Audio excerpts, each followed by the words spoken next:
As team manager, I'm proud to introduce one of our school's all-time gridiron greats, Gilbert Tugwell.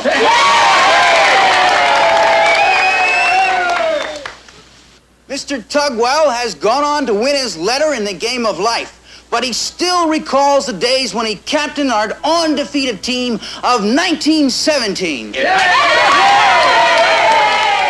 1937. Oh, right. 1937, that is. All right, gang. Mr. Gilbert T. for touchdown, Tugwell.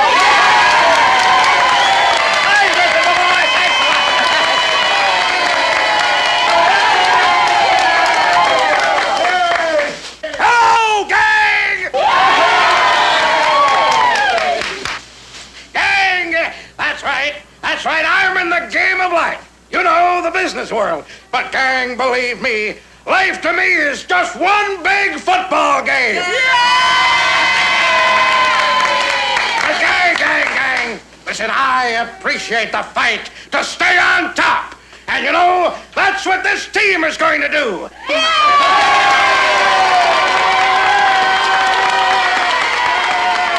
gang, now I say to you, in the immortal words of old Coach Hanson, hit 'em high, hit 'em low, hit 'em hard, and Go, go, go! yeah, go!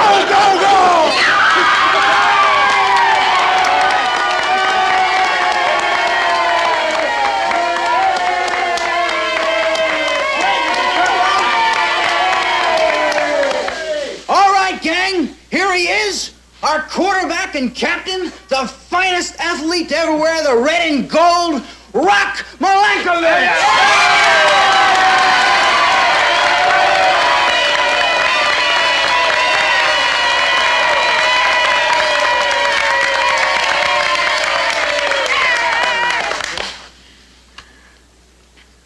Hi.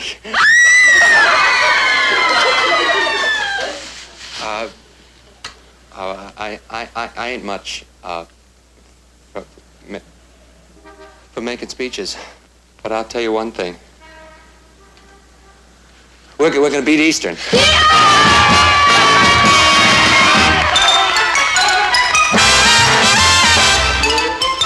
Meet Kathy, who's lived most everywhere, from Zanzibar to Berkeley Square. But Patty's only seen the sights a girl can see from Brooklyn Heights. What a crazy pair, but they're cousins, identical cousins all the way. One pair of matching bookends, different as night and day. Where Kathy adores a minuet, the ballet russe, and crepe Suzette. Our Patty loves to rock and roll, a hot dog makes her lose control. What a wild duet, still they're cousins, identical cousins, and you find they laugh alike, They walk alike, at times they even talk alike. You can lose your mind when cousins are two of a kind.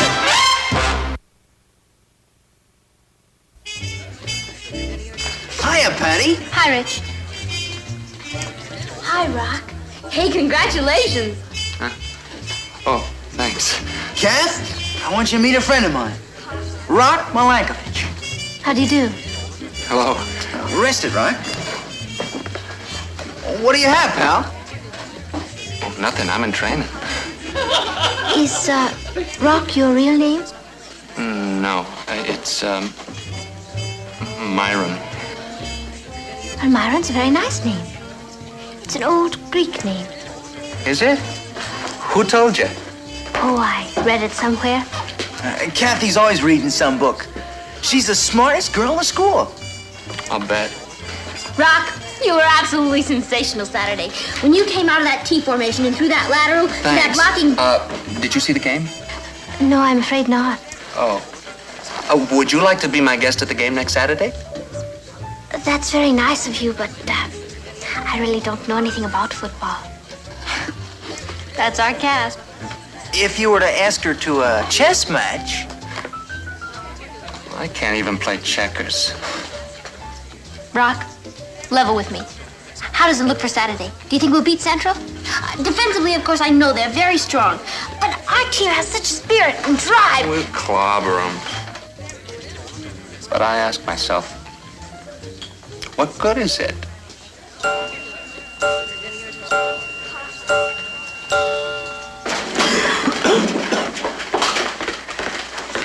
Great game.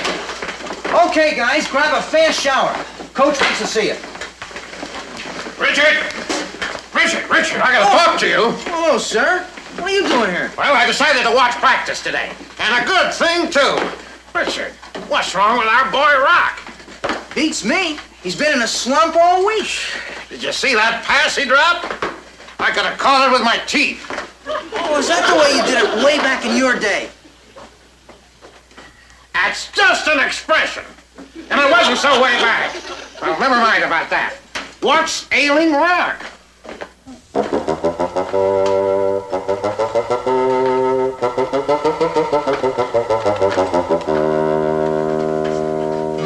How you feeling, Rocco boy? Oh, fine. You see? I told you can't get through to him. Well, naturally. What's needed is someone with tact and understanding. Okay, but who do we get?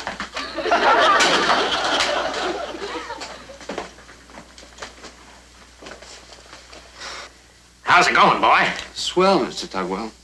Everything all right at home? Oh, yeah. Okay. You keeping up with your schoolwork? Uh-huh.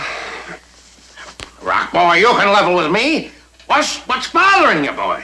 Nothing, Mr. Tugwell. Rock, I'm talking to you as if I were your own father. Yeah. You even yell like him. Excuse me, sir. I gotta go shower. I told you. There's no getting through.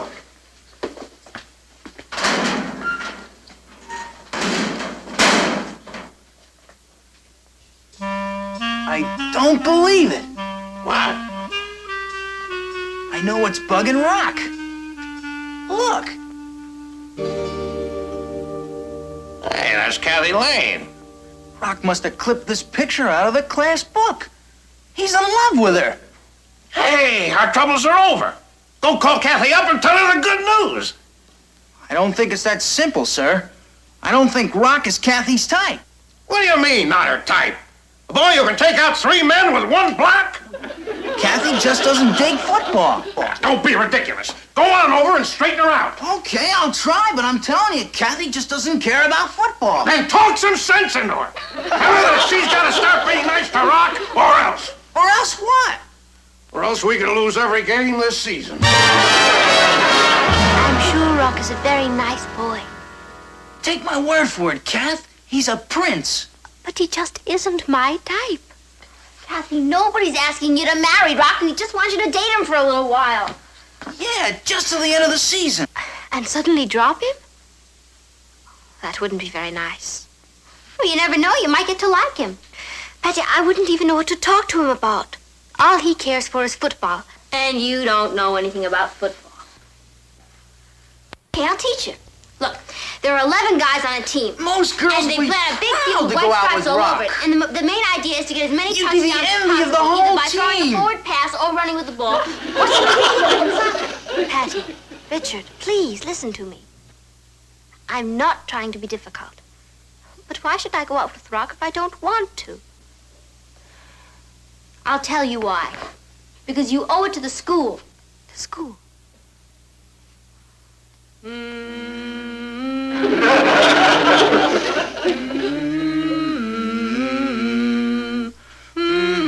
Kathy, do you realize that with Rock on our team, this could be the most glorious year in the history of Brooklyn Heights High? Brooklyn Heights, my Because Brooklyn Heights isn't just classrooms, books, and homework. It's a spirit, a bond, a sacred flame that is burning right now in all our classrooms. I mean, in our hearts. And right now, Kathy, you're the keeper of the flame. Are you going to nourish and cherish it, or are you going to let it go out and turn to bitter ashes in your mouth? Brooklyn Heights, My Brooklyn Heights, Brooklyn Heights, my Brooklyn Heights. Oh, hello, Rock. Hi. Here. For you. Oh, thank you. They're beautiful, but you shouldn't have. Oh, it's okay. My uncle's an undertaker. Shall we go inside? Oh, thank you very much for the football tickets yesterday. Oh, did you have a good time? Oh, yes, I did. It was very interesting. It's the best game I ever played. Oh? That's because you were there, Kathy. What would you like to do today, Rock? Oh, anything you say. It's such a lovely day. Why don't we go for a walk in the park? Great. All right. Oh.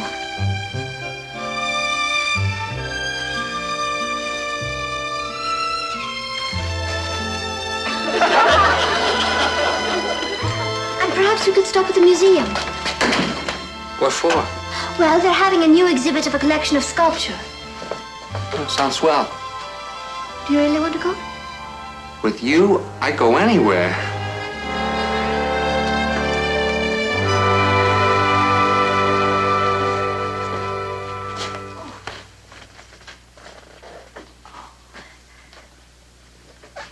This one's very famous, Rock. It's called The Winged Victory. Of, Samothrace. That was a big naval battle the Greeks won. Yes. How did you know that? Oh, I got an uncle who sculpts. He gave me a book about all this stuff. Oh.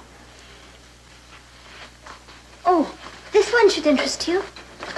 Hey, that's okay. The guy who sculpted this sure knew what he was doing. What makes you say that? Well, you see how he done those muscles? He's got them bulging just right. Or... Really? Yeah, sure. Go on. Feel my arm. Well, all right. Oh, yes. You're very strong. Yeah. Oh, here's Mercury, the runner. Hey, you know something, Kathy? I'm having fun. I'm glad, Rock. Yeah, I used to fool around with carving things when I was a kid. Did you? Out of clay, kid stuff. Why did you give it up? Oh, I started playing football. Oh, you ought to go back to it. Nah, I'm too busy. You could find time. And just think, perhaps it would turn out that you have a real talent for sculpture. You know, my uncle said I was pretty good. I'm sure you were. Yeah, I could fix up a place in the cellar and borrow some stone from my uncle. As a sculptor. The undertaker. He's also in the monument business. Do it, Rock. Won't it be exciting to try? Yeah. Yeah. I know just what I'm gonna sculpt first. What? You'll see.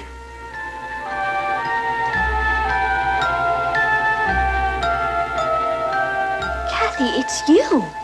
It certainly is. I feel as if I belong on Mount Rushmore. Do you like it, Kathy? Oh, it's beautiful. It's because you're beautiful. I meant it was a beautiful piece of work. Yeah, terrific. Come on, Rock, let's get over to practice. Rock? How am I going to get it home? Easy. Rock, boy, you're gonna be late for practice. Come on, Kathy. I'll walk you home.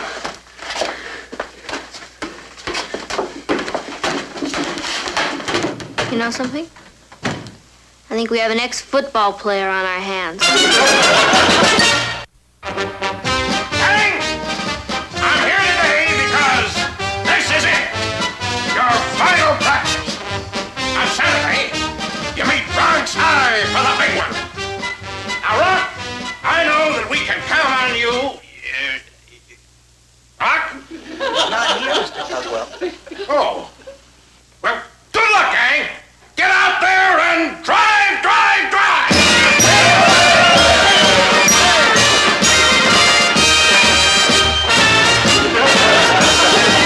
Great speech, Coach.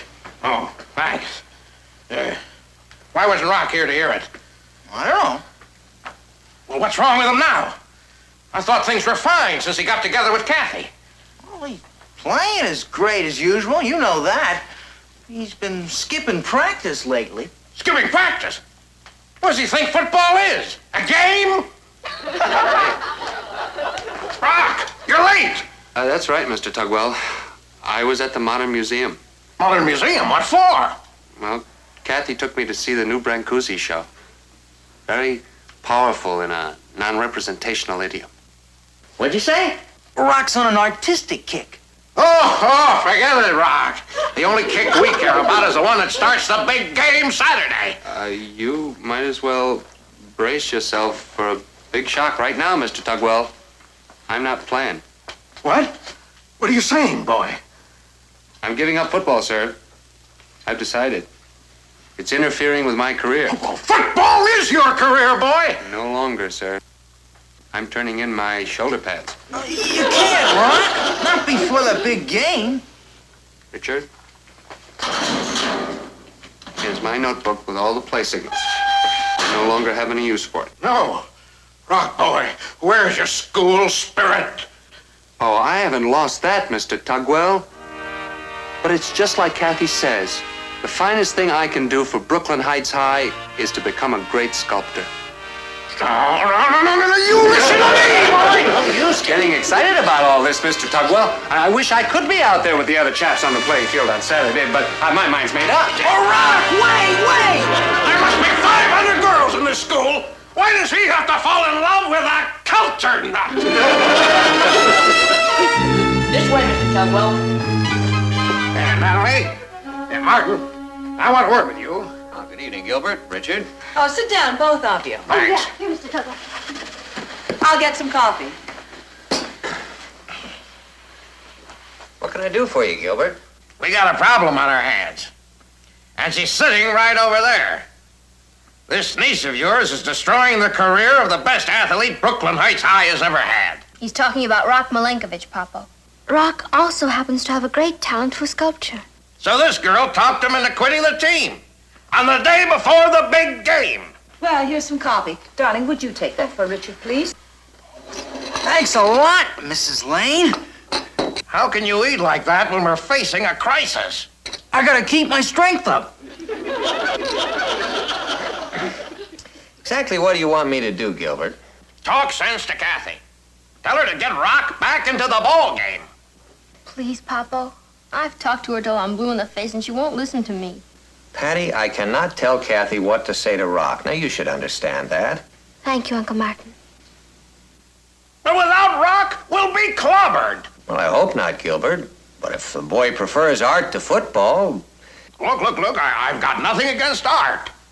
Didn't I pay for that statue of old Coach Hansen? So you did. Well, I appreciate how you feel about it, Gilbert. Believe me, I have nothing against school athletics. Oh, that's true, Gilbert. Back in college, Martin was captain of the baseball team. Baseball? I'm in a den of baseball players. Get out of here. Richard, the time is now 1 minute to midnight. You're fast. It's only 7:30. That's just an expression. Somehow we have got to get through to Rock. How?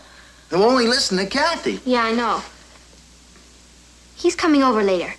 That means he's probably still home in his workshop creating. So? So, pick up that phone and dial Beachview 23598. Okay.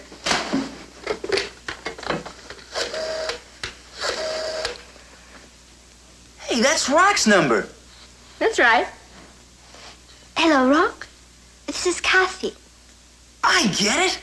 Patty, if you pull this off, the school will put up your statue. Yeah, and Rock can sculpt it after the big game.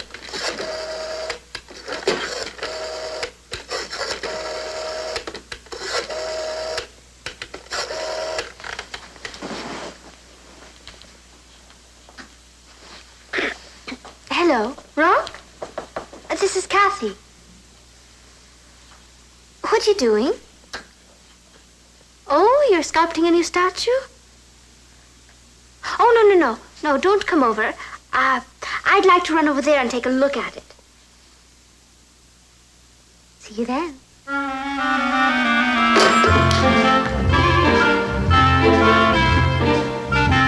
Sit down. I'll be through in a minute.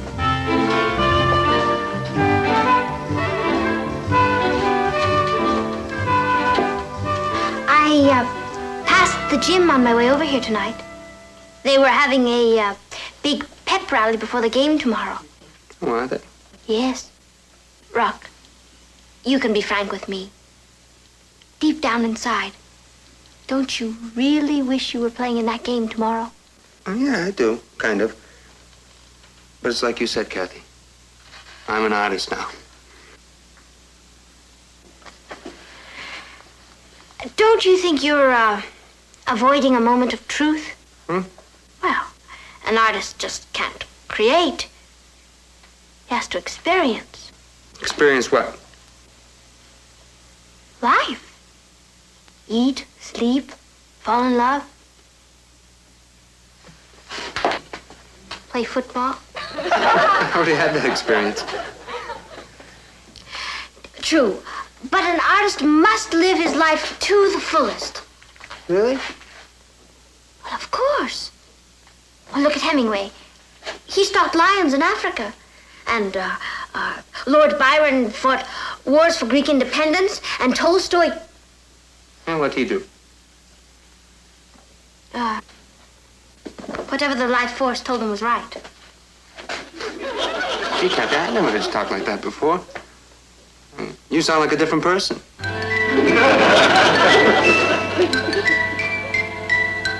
I just want you to pull through yourself.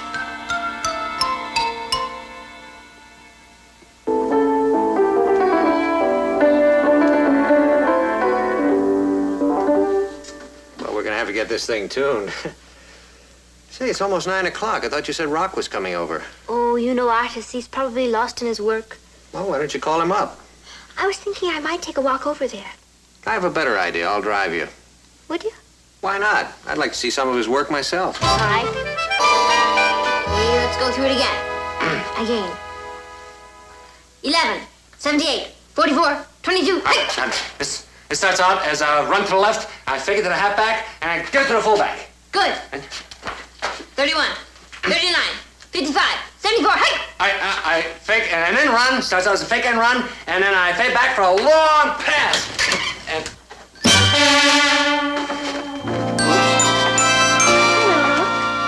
Kathy. Hey, there are two of you Kathys. What's going on? Well, I have a theory, Rock. But perhaps Patty would like to explain.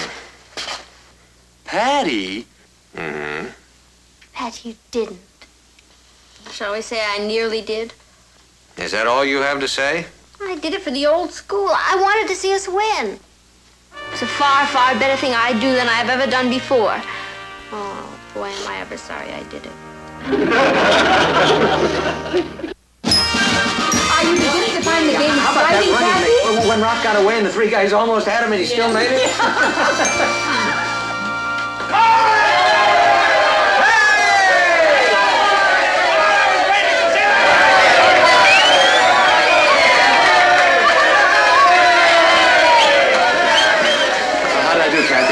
You were wonderful, Rock. It was a great game, Rock. Thanks, Mrs. Lane. I'm glad you decided to play Rock. A man should use all his talents. That's just what I told him last night. I said, Rock, I'd like to see Michelangelo throw a touchdown pass like that. Wait till next year, boy. Mr. Tugwell, you better brace yourself again. There's not going to be any next year. I'm transferring to Brooklyn Poly. Brooklyn Poly? You're joking. they don't even have a football team. Yeah, I know. But boy, what an art department.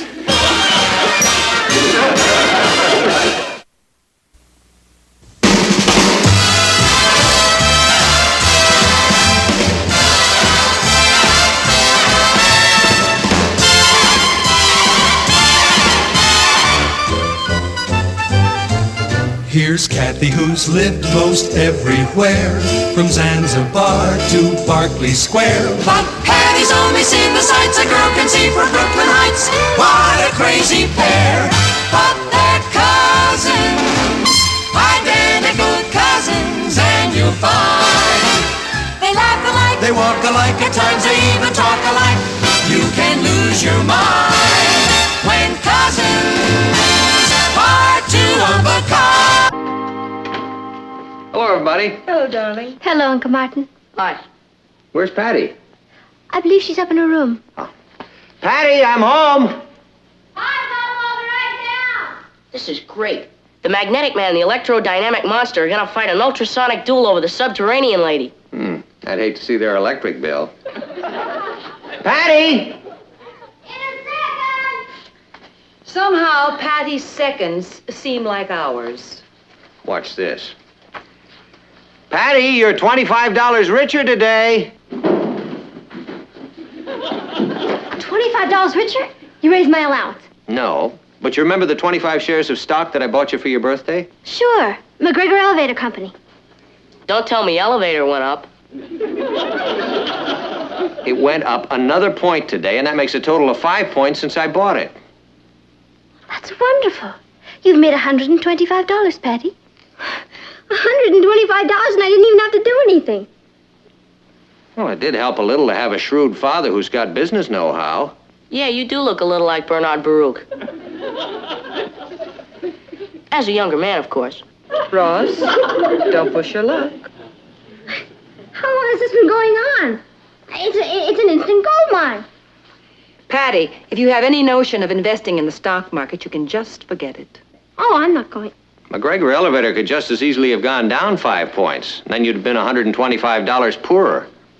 Yeah, I know that, but And before you ship all your money to Wall Street, you owe me $2 from yesterday. don't worry. I think Patty is trying to assure us that she's not going to buy any stock. That's right. I'm going to sell it.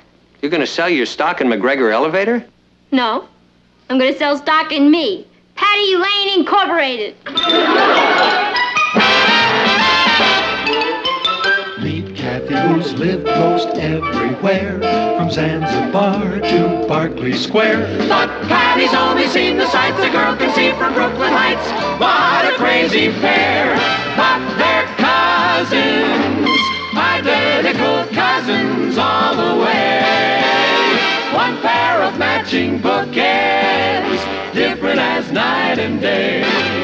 Where Kathy adores a minuet, the ballet russe, and crepe Suzette. Our Patty loves to rock and roll, a hot dog makes her lose control. What a wild duet, still they're cousins, identical cousins, and you find they laugh alike, they walk alike, at times they even talk alike. You can lose your mind when cousins are two of a kind.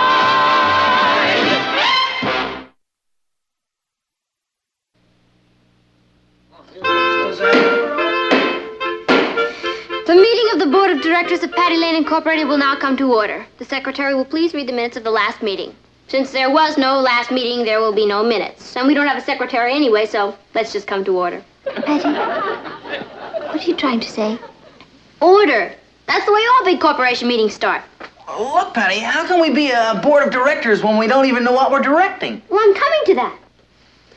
I am capitalizing Patty Lane Incorporated at 200 shares of stock. How much a share? $1. Just think. For $5, you can get in on the ground floor of a financial empire.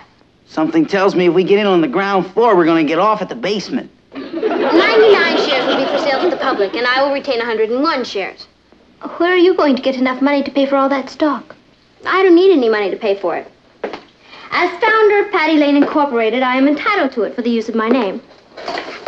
For the $2 you owe me, you can use my name. Order. I am the president, and I have the right to control the company by being the majority stockholder. Any questions? Yes. You still haven't told us what kind of a business this is going to be. Exactly what are we selling? Patty Lane. Are you sure there's a demand for it? What we are selling are my creative talents and ability. We'll just start with one product naturally, and then we'll branch out like any other big corporation. That's called diversification. I've got an idea for a product. Why don't we work on the food angle? Good thinking, R.H. Habit forming. Gets used up quickly. Very good. Now let's see. Teenagers make up a big part of the buying public. What foods do teenagers like best? Pizzas. Pizza. Mama Patty's Pizzas. Nah. Somehow it doesn't sound Italian enough. You could change your name to Tony. What about preserves? I have a lovely recipe for apricot jam. Mother Patty's preserves. Hey, I like that. And what teenager doesn't like apricot jam? My favorite, strawberry. All right, we'll vote on it. All those in favor of apricot jam, say aye. Aye. Aye. I'll stick with strawberry. Overruled. Motion is carried. We are now going to see financial history being made. Patty Lane Incorporated. We are now on the big board. Good. Can we leave? The proper procedure in a corporation meeting is to move that we adjourn. Okay. Can we adjourn and then leave? No. We have one more piece of business on the agenda. As members of the board of directors, you should show your faith in the company by becoming stockholders yourselves. Kathy? Oh, I think I could manage 5. Ah, very good. Richard? 3, I guess. 3? That's all the faith you've got? No, that's all the money I've got. All right. I'll put you down for 5, and you can give me the other $2 when you get your allowance. Ross? Put me down for 2, and then you can pay for it with the $2 you owe me. Okay. That's 12 down and 87 to go. Okay. Now get out there and SELL. Sell, sell, sell! And the stock only costs $1 today. But next week it could be worth $1.50, $1.75, $2, who knows? I'll buy 2 shares. I've always wanted to be a speculator. 2 shares, Maggie. And believe me, you won't be sorry. Put me down for 3. All I've got to lose is my life savings. Bruce, 3. The same for me. It's only money. I'll take 2, but I'll have to go without lunches this week. Oh, don't worry about that. With the money you make from this investment, you'll be able to have your lunches catered. So how many shares of this blue chip stock do you want to start out with? 15, 20, 25? I never thought Patty would go through with this. You gotta give her credit. 30, 35? Kathy's apricot jam is delicious. You said it. Can I put you down for 40 then? It'll be valuable experience for the kids. Give them a good background in economics. 45? Imagine, Patty, a corporation. 50. Do I hear 50?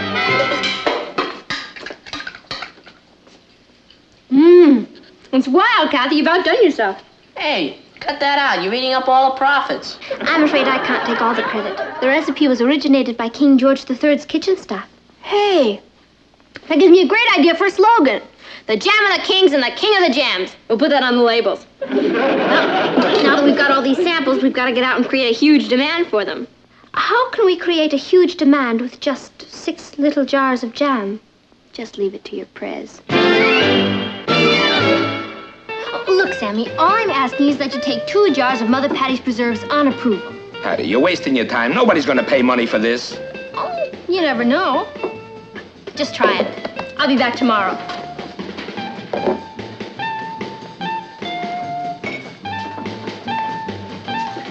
Hi, Sam. I'll have a strawberry delight with pistachio and cherry. Speaking of gourmet food, is this Mother Patty's preserves I see? Yes, but she's going to pick them up tomorrow. I'll take all you've got. You'll take them? You mean you'll buy them? All you can get.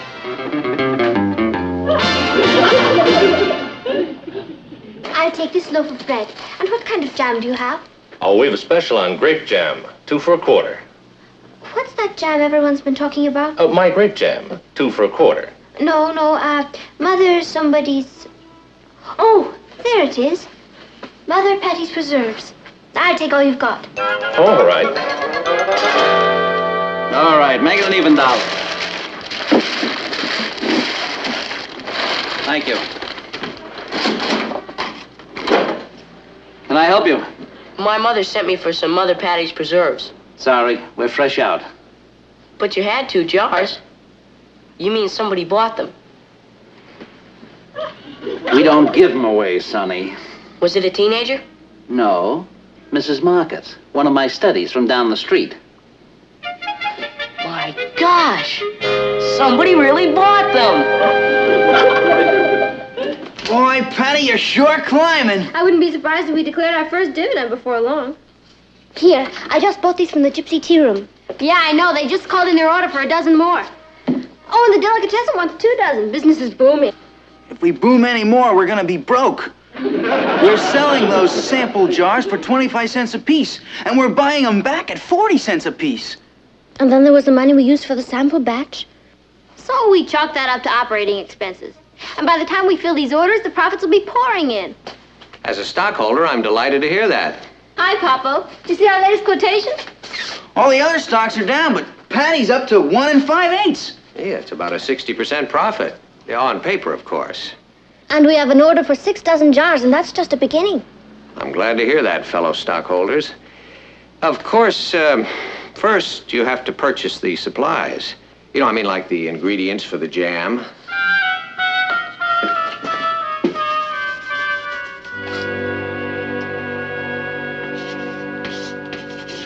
And the jars.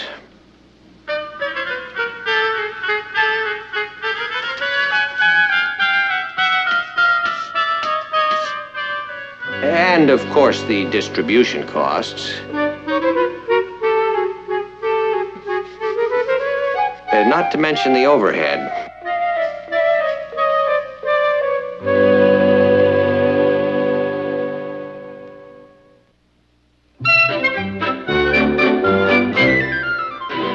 I suppose it's a case of having to spend money in order to make money, right? Wrong. If we're shrewd, we don't have to spend money. But how could... Please, girls, be careful how you handle the merchandise. Mr. Fleming? Yes? What can I do for you? Oh, what can we do for you? I am Patty Lane, president of Patty Lane Incorporated, and this is one of my directors, Kathy Lane. How do you do? Mr. Fleming, this is your lucky day. Look, Miss Lane, be careful. You might break... Your jar is being considered as the official glassware for Mother Patty's Preserve, the jam of the kings and the king of the jam. That's not plastic, you know. Oh, yes, I know. Notice its distinctive quality. Not round like other jars, but square. Yes, I think it would be very suitable. As I always say, you can't put quality jam in a cheap jar. Yeah. Mr. Fleming, you can send us 6 dozen jars. Good, I'll write up the invoice. Invoice, Mr. Fleming? Invoice? Please! When we are prepared to announce to the world that the Fleming Bottle Company are our official glass makers? Well, 6 dozen jars isn't a very loud announcement. Well, that's just a beginning. Yeah. Mr. Fleming, I am prepared to offer you 15 shares of stock in Patty Lane Incorporated. In exchange for the jars. 15 shares? Patty, you can't... You're right. That's too much. 10 shares, and that is my final offer. I don't know much about Wall Street. Oh, but you do know about Easy Street, Mr. Fleming. And that's exactly where Patty Lane Incorporated is going to put you. Yes, it's been a very active stock. Future orders are already streaming in. Well, I'll talk to my stockbroker about it. Mr. Fleming, if Henry Ford came to you with the automobile, would you want to see your stockbroker? Or Edison with the electric light? You are in at the birth of a dynasty. Is it a deal? It's a deal. Oh, Mr. Fleming, you should be more careful how you handle our merchandise. Just look at the way I'm soaring. At this rate, I'll be able to merge with a larger corporation. Who would buy us out? I'll buy them out. According to my records... You're out of order. I didn't recognize you. Why? Do I look different? If you want the floor, you have to raise your hand. Chair recognizes Richard Harrison. According to my records, the number of outstanding shares is 240. That's great. Patty, we were capitalizing our stock at 200 shares. That means we've sold 40 more shares than we have. How could that happen? Maybe while you were out trading shares for the jars, the apricots, and the sugar, Ross and I were busy selling shares. Yeah, we all goofed. 240 shares. What do you think? I think we're all under arrest. Hello? Anybody home? Hi. Hello, darling. What are you all dressed up for? Oh, you're taking me out to dinner. I am. Oh, the kitchen is out of bounds for me. See, Mother Patty has gone into preserve production. That I've got to see. Hi, Papa. Come to watch the wheels of industry turning? I'm very impressed. I think we're really quite well organized. Say, did you manage to work out your surplus stock problem? Uh-huh. I decided to give up 40 of my shares, and then it balances out okay. Good. Good. I'm glad to see you worked it out in such an unselfish manner. Oh, I didn't mind. I still have 61 shares, and that's more than anybody else.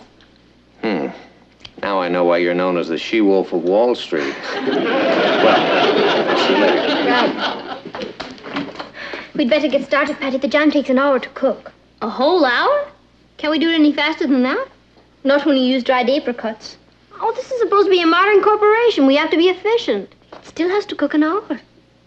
Not if you use a pressure cooker. Oh, my recipe doesn't say anything about... Of course not. That was hundreds of years ago. They didn't even have pressure cookers. Well, I've never made it any other way before. Oh, well, you're going to now. This is the space age. Here's Mom's. I'll go over and get some more from some of the other stockholders.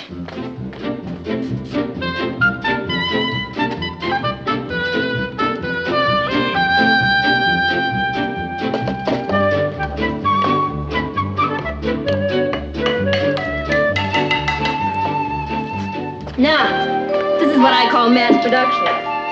I've never made so much jam at one time before. I hope I figured these measurements right. Maybe I should have traded some shares for a computer. You don't need a computer. Kathy got an A in math. Where do you want me to put these? Oh, in the oven. That's the way we sterilize them in mass production.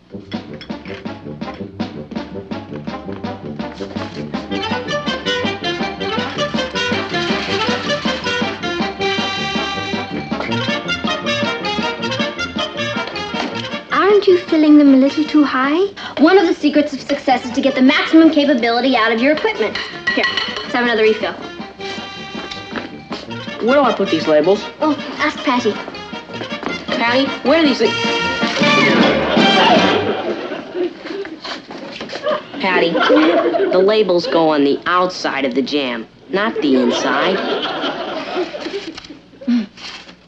Thank you.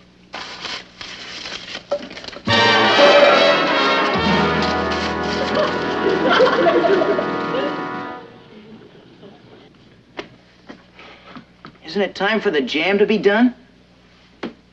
Yeah, any second now. I gotta leave soon. My father only gave me 2 hours to be a big business tycoon, and then I gotta go do my homework. It's been 30 minutes, Patty. Seems like 30 years. There it is, folks. The jam's done. From now on, the stock of Patty Lane Incorporated skyrockets.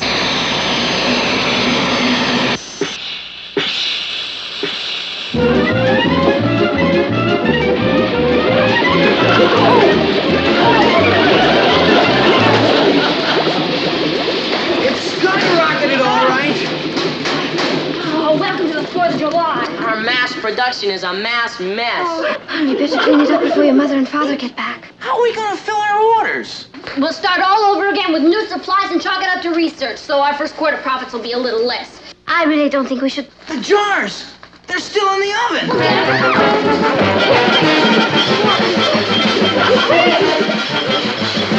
put her in the water! Quick! Oh, Patty, don't put them in cold water!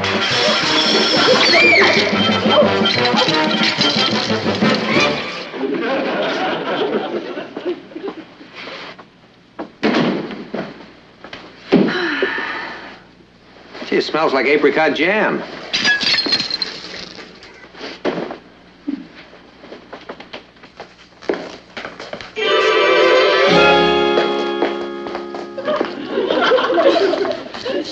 What happened? I think the bottom just dropped out of the market.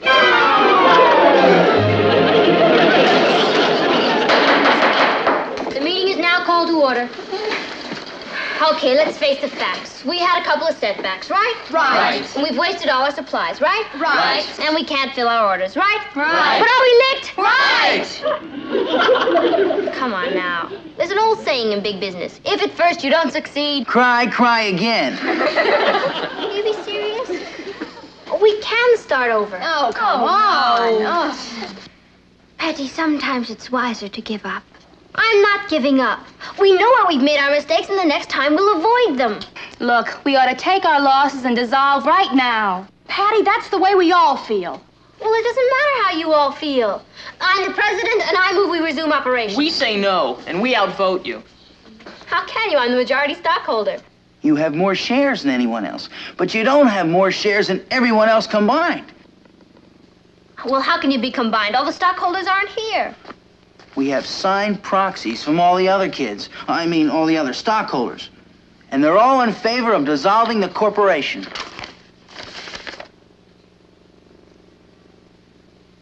You too, Kat? I'm sorry, Patty. But it's for your own good. Ross? I'm sorry, sis. So, you deliberately went behind my back to urge people to betray me? To undermine Patty Lane Incorporated? We knew you'd want to pick up the pieces, and it's hopeless.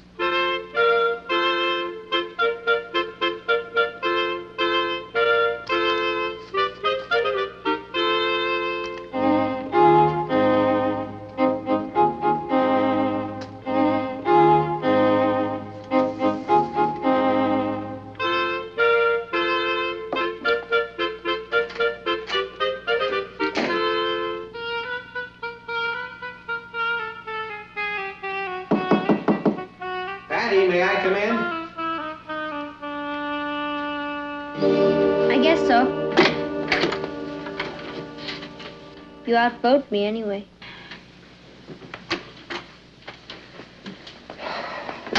Yeah, I wish you wouldn't feel this way about it. I'm sorry. I guess I just never thought that my own family and friends would walk out on me. We haven't walked out on you, honey. We're right behind you. Pushing me off the cliff. Patty, we did it for your own good. We didn't like to see you get in any deeper. Don't worry, I'll pay back the stockholders and Mr. Fleming and the others. Well, that's not really necessary. I mean, it's already been taken care of. Everybody's been paid back. How? Well, Kathy and Richard and your brother Ross all came to me with some money they'd saved. They asked me to use it for you, to reimburse the others. So, well. Papa? That couldn't have been enough. You paid them all back, didn't you? Said you weren't going to bail me out again, but you did. Honey, if you learn something from it, we'll put it down to the cost of your education. And it's worth it. Thanks, Papa. Besides, I thought it was a wonderful idea. You just got a little overambitious. I'll make it up to you. I'll pay you back every penny, even if it takes forever. Even if I have to work for it. How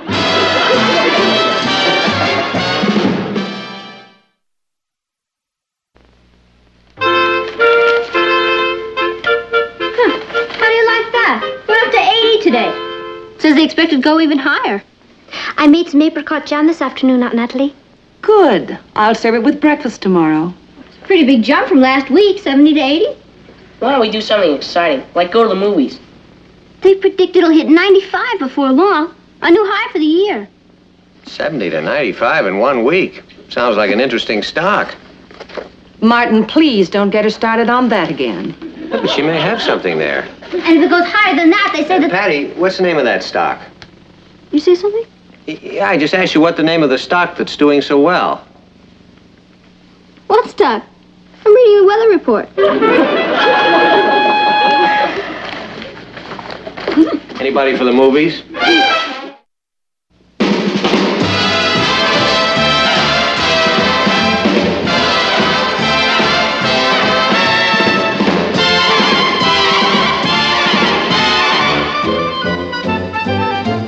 Here's Kathy, who's lived most everywhere, from Zanzibar to Berkeley Square. But Patty's only seen the sights a girl can see from Brooklyn Heights.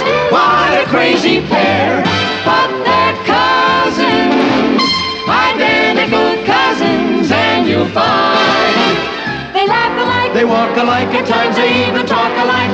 You can lose your mind when cousins are two of. Hello, Uncle Martin. He's here. Dad's here! Hooray!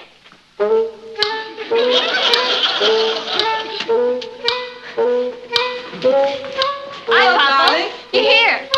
Yes, that seems to be the general consensus. I feel like I've walked into the middle of a reception committee for the Beatles. Now, what's going on?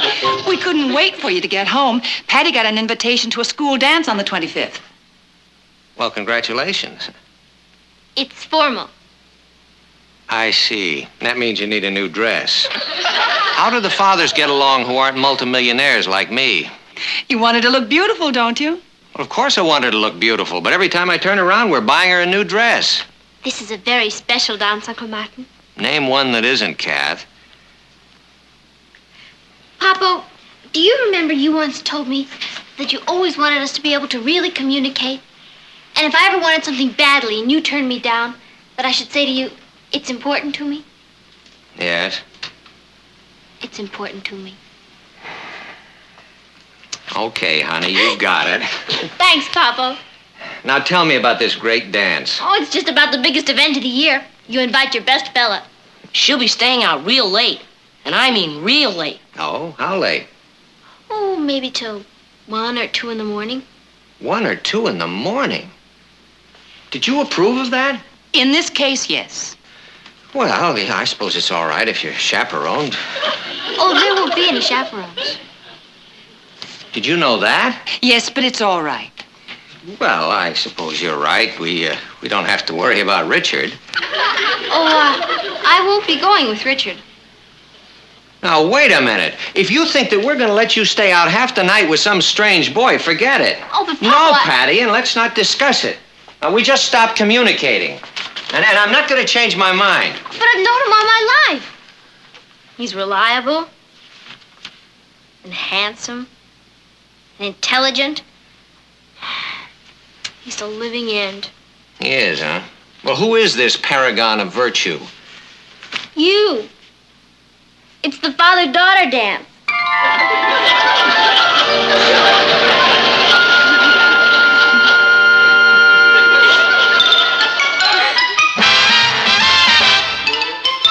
Meet Kathy, who's lived most everywhere, from Zanzibar to Berkeley Square. But Patty's only seen the sights a girl can see from Brooklyn Heights. What a crazy pair.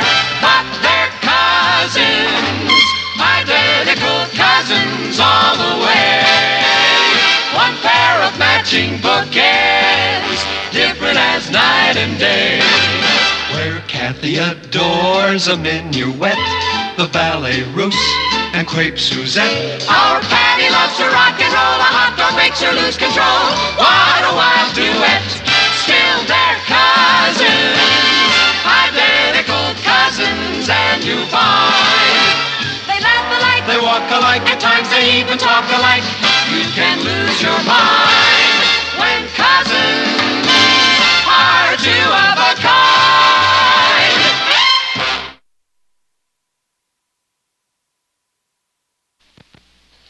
I've never seen Patty so excited. She hasn't stopped talking about the dance all week. Say, now, what about Kath? Couldn't I take her? Well, I suggested it to her, but she said she wants it to be Patty's night. Kathy has her own date. Gee, you know, it is a kind of a thrill having a daughter old enough to take to a dance. Why, you'll be the handsomest couple there. Those steaks smell great. Yeah, they're almost ready. Hey, what's that for? I'm just proud of you. You mean because I make such great steaks? Because you're such a wonderful father. Uh-huh. You know, a lot of fathers in the class aren't even coming to the dance. Why not? Oh, they're too busy. Guess they don't know how much it means to the kids. Maybe they really can't make it, Patty. Well, I feel sorry for them. I can't wait to do the Holly Golly with you. Holly golly. Yeah. I'm not as young as I look. Oh, come on, it's easy. I'll teach it to you. Come on, Papa. I better get this out of Oh, wait a here. minute.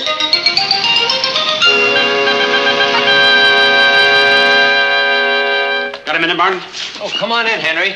I want to talk to you about the Publishers Convention in Chicago Friday. How long will you be gone? I won't. But you're making the keynote speech. Not anymore. My wife has booked us on a Caribbean cruise. It's our 15th wedding anniversary, and I can't say no to her. We haven't had a vacation together in 15 years. What's this? The keynote speech for the convention. Better get ready to fly to Chicago. Give it everything you've got. What's the date of that convention? It's this Friday, the 25th. The 25th? I'm afraid I can't go. Why not? Well, you see, there's this father-daughter dance at Patty's school, and I promised her You that can take her out dancing some other time. I'll have Miss Harvey book you on the noon plane. Yeah, but Henry... Yes?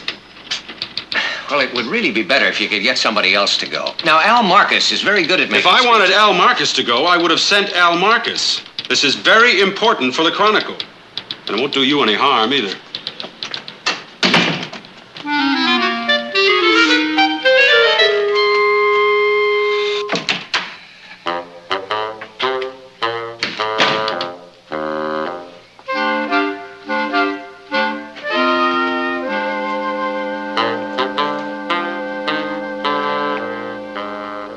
Patty's going to look so beautiful. I'm sure she will.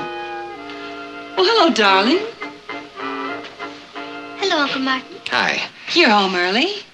Yeah, I have something to tell Patty. You're making plans for the dance. Oh, that's sweet. Well, it's not exactly sweet. Your dress shirt came, and wait until you see what Patty bought today. You don't have to wait. Look. Good evening, Papa. Gee, Patty, that's beautiful. Do you really like it?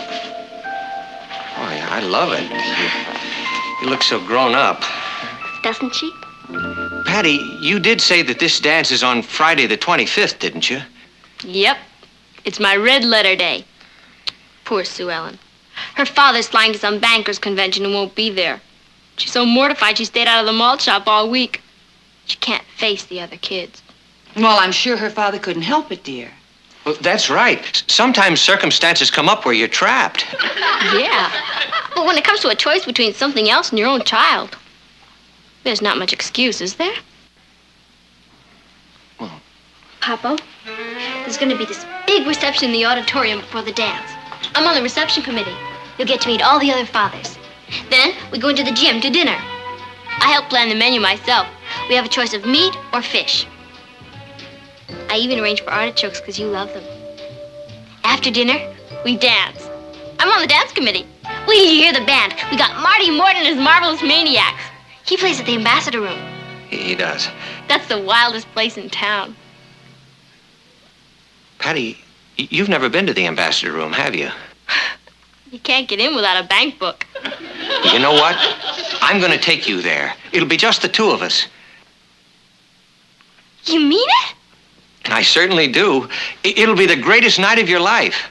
Are we invited? No, sir. Just Patty and me. Did you hear that? When are we going? When I get back from Chicago, where I'm delivering the keynote speech at the Publishers Convention, which is why I can't come to your dance on Friday.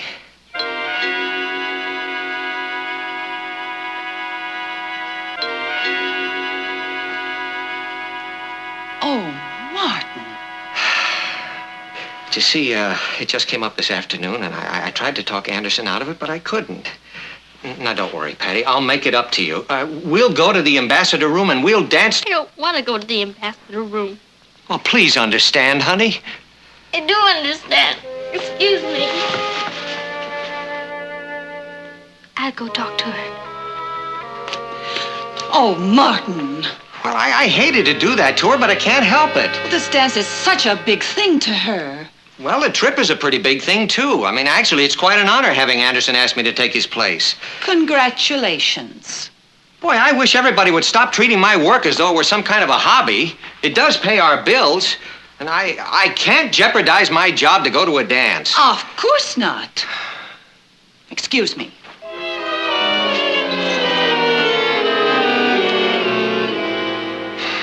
I'm sure your father couldn't help it, Patty. You saw how disappointed he was. These things happen sometimes. I've been bragging to all the kids about how he was going to be there and how handsome he was going to look. There will be other dances. I've never been to a dance with my father. You don't know how much it meant to me. Didn't mean a thing to him. Of course it did. Has he ever broken a promise to you before? No. No, he hasn't. You know something, Kat? Papa's never broken a promise to me before in his life. Do you know what that means? What? He's gonna take me to that dance. Patty, he just told you why he can't. You're the one who's always talking about the power of positive thinking.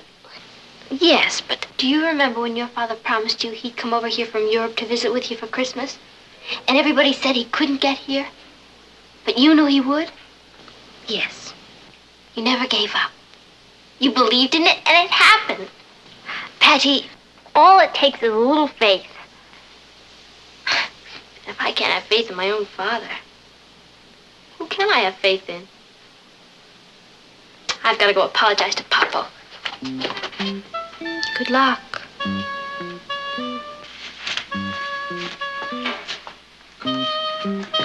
Papa?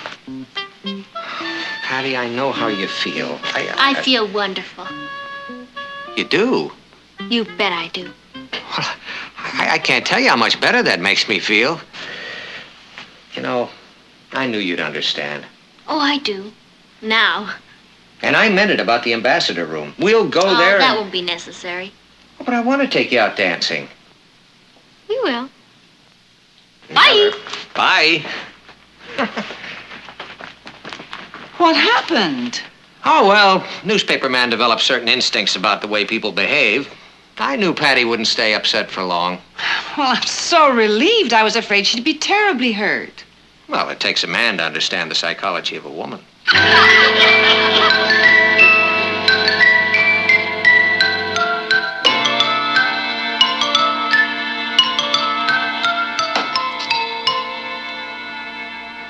Bullseye!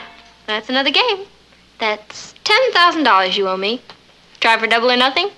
Are you sure you're not using a crooked dartboard? Your father's leaving. Do you want to say goodbye? Oh, sure. Patty, promise me you won't get upset. What's there to get upset about? He's not leaving. Because I positively know that my father is taking me to the father-daughter dance tonight.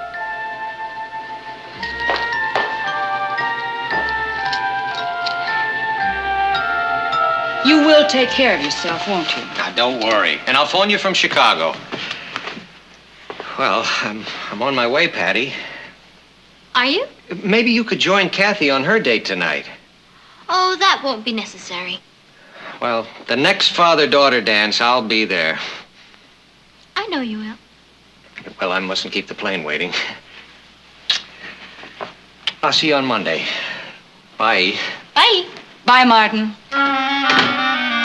Patty, I am really very proud of you. You behaved like a very understanding adult. Let's face it, I'm not a kid anymore. Well, I've got to get back upstairs. I'm $10,000 ahead. Meat, vegetables, fruit, juice, milk, eggs, and popcorn. Isn't Patty coming down? Yes, she's getting dressed. Why does it take girls so long to get dressed? Boy, when I'm grown up, I'm gonna give my date 3 minutes, and if she's not ready, I just go on alone. You'd better plan on going a lot of places alone. Did she make a date with Richard for this evening? No. She said she already had a date. With whom? Her father. Do I look all right? Well, you look lovely, darling, but where are you going?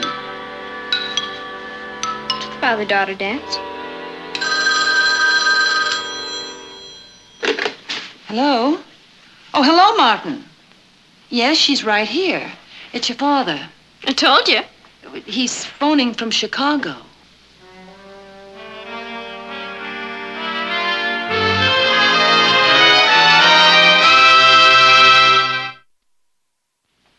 It's really been bad, huh? Patty hasn't talked to anyone since Friday night. I don't understand it. When I left, she was so cheerful. She kept waiting for fate to step in and send you to that dance with her. Hello, darling. Good evening, Father. Well, I'm back. How are you? Just fine. Thank you. The convention went very well. I was the hit of the evening. You remember what I promised you about the ambassador room? Well, next Friday night, you and I... Thank you, but I'd rather not. Why not, Patty?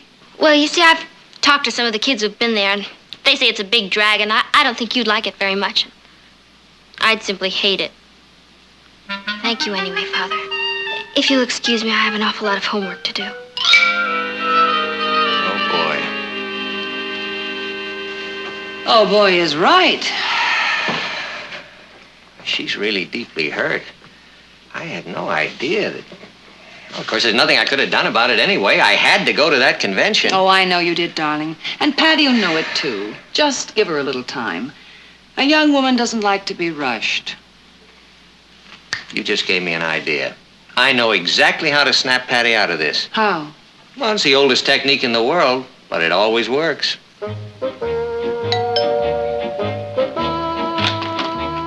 Flowers for Miss Patty Lane. Oh, I'll take them for her. Thank you.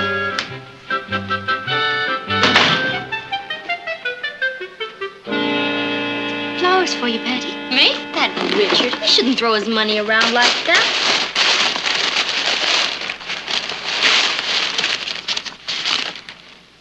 Are they from Richard? No. To Patty, the most understanding daughter in the world. Love, Papa.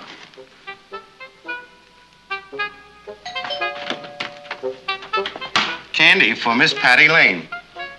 Thank you.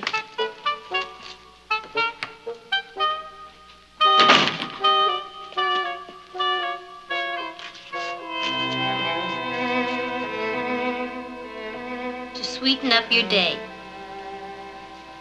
Love, Papa.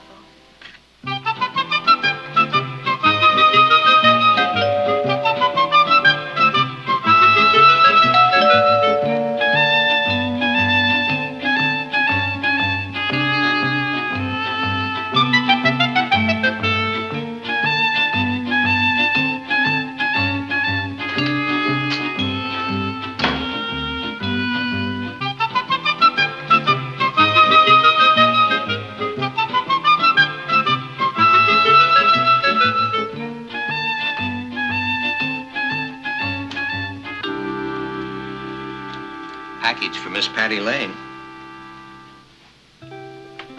Thank you, Father.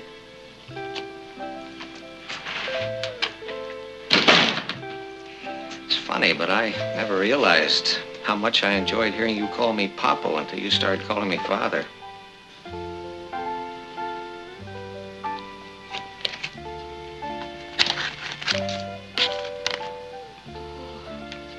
Beautiful.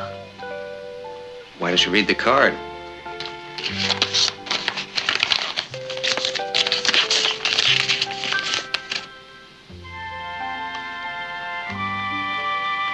To wear tonight at the ambassador room. Your best date.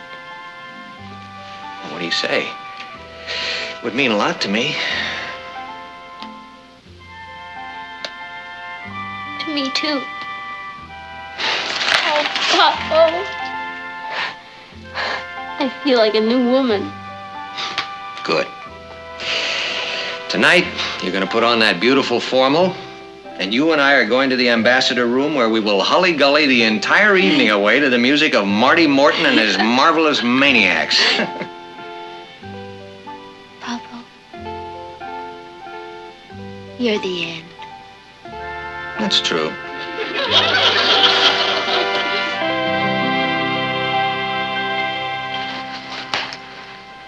You know something? This is the third time I've put this dress on and I haven't worn it anyplace yet. They say the third time's the charm. Everybody at school's just drooling.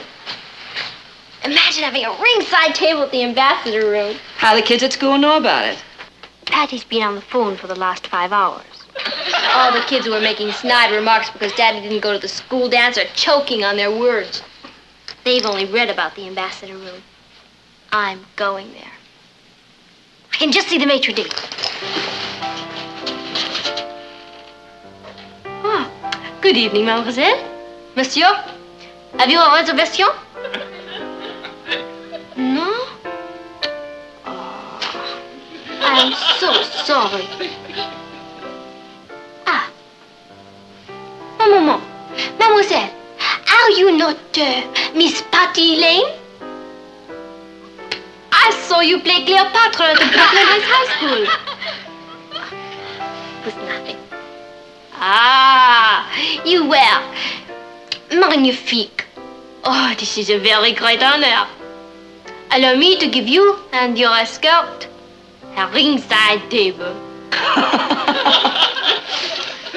Mama, this is the happiest night of my life. I'm sorry I acted like such a baby. I should have known Papa would make it up to me. This is 100 times better than any old school dance. Where's Papa? I think he's getting dressed. Oh, I guess I'm ready. I better go get him. Thanks. Bye, Kath. I'm glad everything turned out so well. So am I, but I wouldn't want to go through it again. Neither would I. How long ago did it start? Was there any official word from the truce team?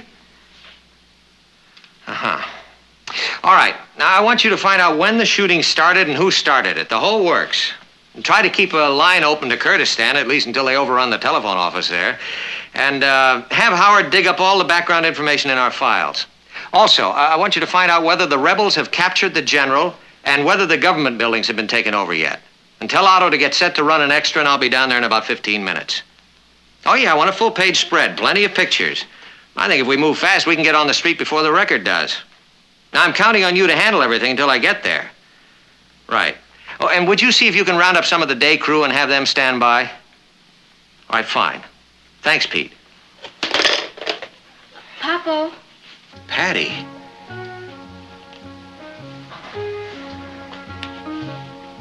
You're gonna hate me. Listen, honey. Papa, I can't go to the ambassador room with you tonight. What? You see, tonight's the night of the big basketball game, and I forgot all about it. I already have a date with Richard. You have a date? Please don't be too unhappy. Maybe we can go to the ambassador room another night. I just can't break my date with Richard. He turns into a regular green-eyed monster.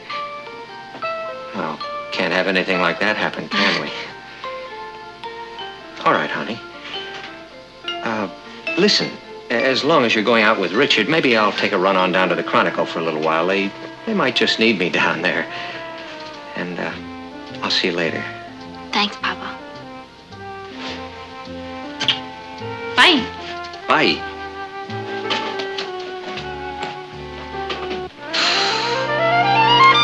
You don't really have a date, do you? Well, you won't say anything to him, Mom, will you? Not a word. Thanks. It would have just killed him if he had to break another date with me. What are you going to do? I guess I'll call Richard and see if he can find a formal basketball game.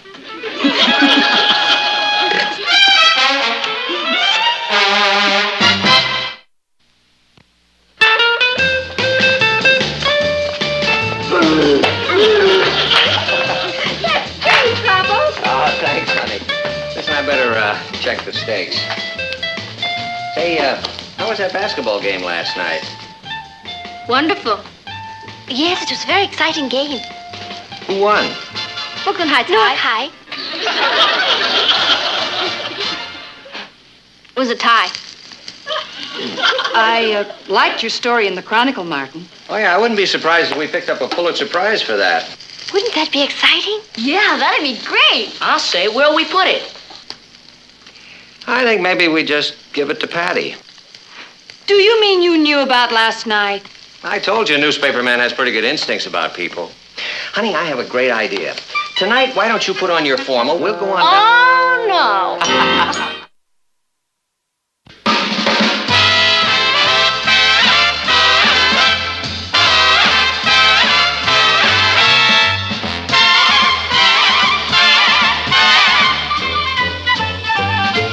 Here's Kathy, who's lived most everywhere, from Zanzibar to Berkeley Square. But Patty's only seen the sights a girl can see from Brooklyn Heights. What a crazy pair, but they're cousins, identical cousins, and you'll find they laugh alike, They walk alike, at times they even talk alike.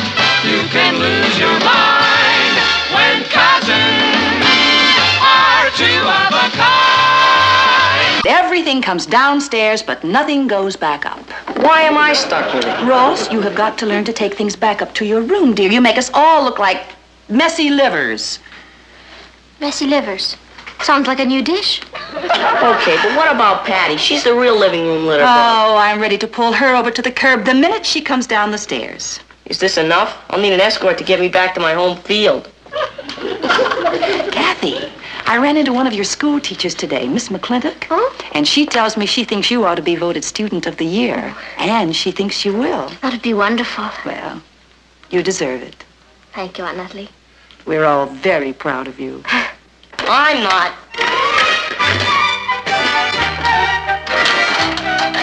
Now, what's that supposed to mean? She's setting a bad family example.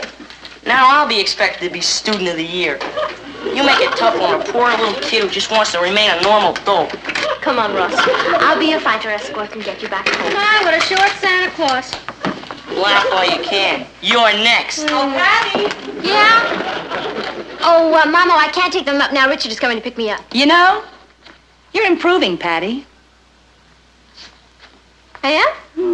You're thinking up excuses before I ask you to do something. Oh. Here, this just sort of floated down from your room. Mom, Richard really is coming to pick me up. I called first. You see? Honey, at least you can take the sun lamp up now. Mama, I like it there. You see, I use it to dry my hair while I'm on the telephone. And besides, it looks very nice there, like a regular lamp. If this were a barber shop, it might look like a regular lamp. Oh, honey, you can take these things up while you're standing here arguing about it. Mama, please, I have got to get to the shake shop to study.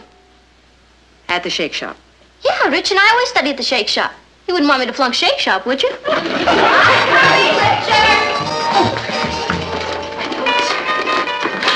Hi, Rich. What kept you so long? Oh, my mother had a lot of things for me to do. Come on.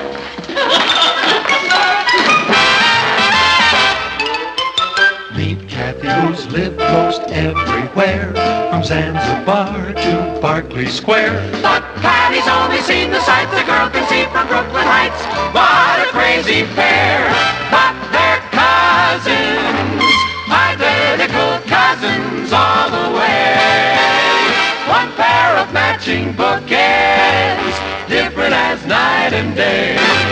Where Kathy adores a minuet, the ballet russe, and crepe Suzette. Our Patty loves to rock and roll, a hot dog makes her lose control. What a wild duet, still they're cousins, identical cousins, and you find they laugh alike, They walk alike, at times they even talk alike. You can lose your mind when cousins are two of a kind.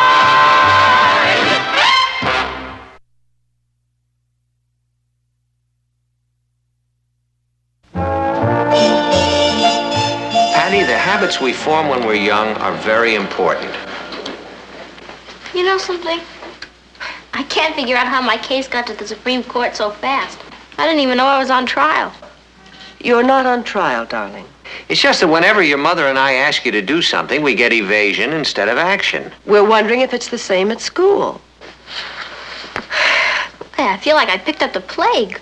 Well, you have. The put it off plague. Happily, there's a simple solution. Tell me I'm simple. I wish I'd said that. All right.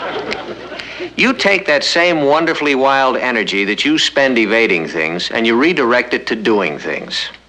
Let me give you an example. There's a copy boy down at the paper who's on his way up. You know why? Because every time someone asks him to do something, he says, can do. No problem, no sweat. Now that boy is going places. You get what I mean? Yeah. You'd rather have a can-do copy boy than a no-can-do daughter. Patty, think about this. The point is, Patty, that the boy's attitude is refreshing and inspiring to everyone. Now, instead of taking a negative attitude, the secret is to say yes to life. You see? Without even realizing it, your cousin Kathy does. What do I do, Aunt Natalie? Say yes to life. I do? Yeah. Without even realizing it. You're serious, aren't you, Papa? You bet I am. Okay. Instant transformation. Can-do Patty. Good for you, darling. Now then, since this has turned into a family meeting... What meeting? The one you're in. Go ahead. My women's club meets here Thursday, and I would like some help making the coffee cake. Can do. Good meeting. It's not over. And I would appreciate some help polishing the silver. No problem. Great meeting. And the patio needs attention. Ross, I said the patio needs attention. No sweat. Oh, Patty, it's all right if the copy boy uses that expression, but, Oh, okay, Papa. No perspiration. Laugh it up, Kathy. We're off the hook. Oh, what? You know something? I feel better already. Patty, you're a wonderful girl to make an about-face like this. It was nothing. Oh, there's Richard. See ya. Bye. Bye, slave. Hi, Rich. Hi, Patty. You ready to heel and toe it to the water hole? Yeah. I presume that means you're walking to the shake shop. Oh, hi, Mr. Lane. It must be great to have a father who speaks English. Yeah. Richard, you know, you often remind me of a young Great Dane, but just what are you doing? Well, I have to decide what to order Patty at the shake shop. I don't understand. Well, haven't you noticed? Your daughter's been wearing fruit-flavored perfume. Fruit-flavored perfume? It's the latest thing, Papa. It wouldn't do to order a cherry picker free flight flip if she's wearing wild grape. Oh, no, of course not. And the scents would definitely clash. So I have to determine here. Because the shake shop, everything smells the same. Orange. Tangerine. Can't you take her word for it? Sure, but it wouldn't be as much fun. Good night, Richard. Teenagers. I wish I'd been one. Well, there's no denying you came to the right person for help. Oh? Yeah, our daughter's all straightened out. She's volunteered to help you with the cake, polish the silver, manicure the patio. She certainly did. Yes, indeed. And left without doing anything.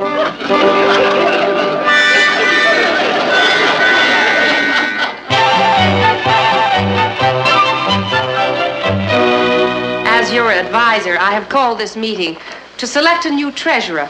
Arthur, as you know, has enlisted. Of course, if anybody would like to volunteer... Can do. You, Patty? You really want to volunteer for this job? No problem. Well, unfortunately, Arthur was a little bit behind in his dues collections and postings, billings, banking. Well, Arthur was effective on the football field, but as a financier, you sure you want to volunteer for this job? No perspiration. No more. Thank you, Miss McClintock. Excuse me. Yeah. Here you go, Rich. Excuse me, Patty, but that was you that volunteered just a minute ago, wasn't it? Certainly was. You volunteered for drudgery? That's right. The secret is to say yes to life, Alice. Do it sometime. Makes you feel good inside. Come on, Rich.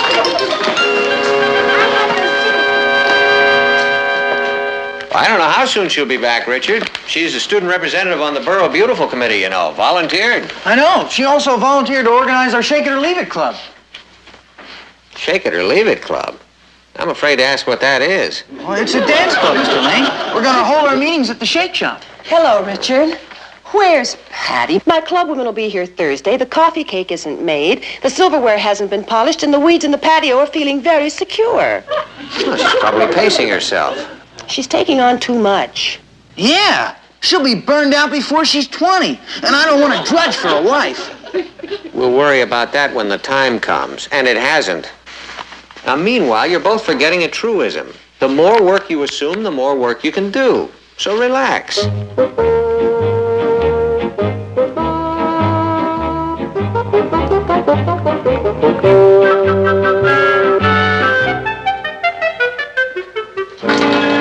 If this is tiring you, Richard. Oh, it isn't that, Mrs. Lane. It's that I haven't had much sleep lately. Those committees are killing me. Committees? Yeah. Patty sets it up, and I carry out the work.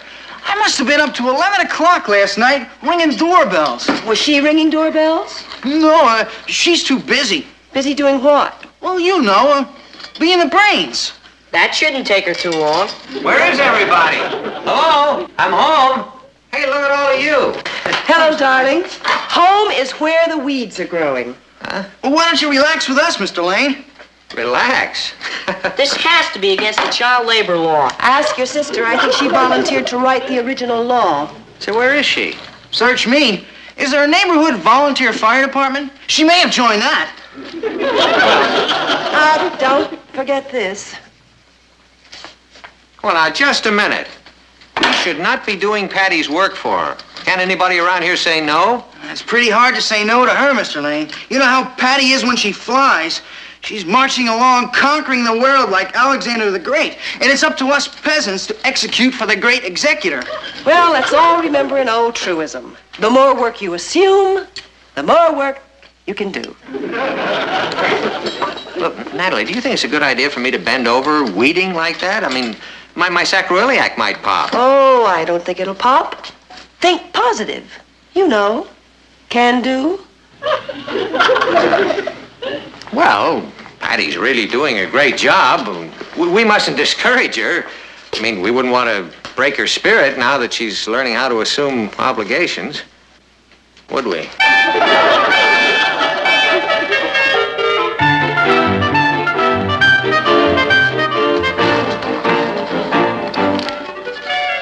It's so exciting, this serving selflessly.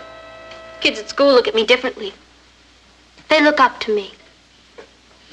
Mr. Brewster called me in this afternoon. He said, Patty, we at Brooklyn Heights High are proud of you. Your leadership has been an inspiration to your fellow students. I salute you. Wonderful, Patty. I'd salute you, too, if I had time. How are you coming with the books? Arthur left them in pretty bad shape, huh? That's putting it mildly.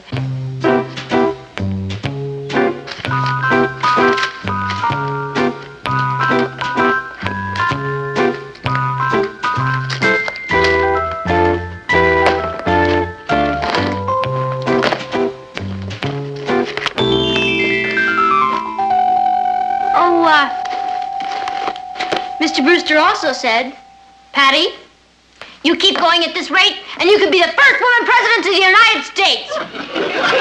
I believe it, especially if they change the voting procedure so you can just volunteer.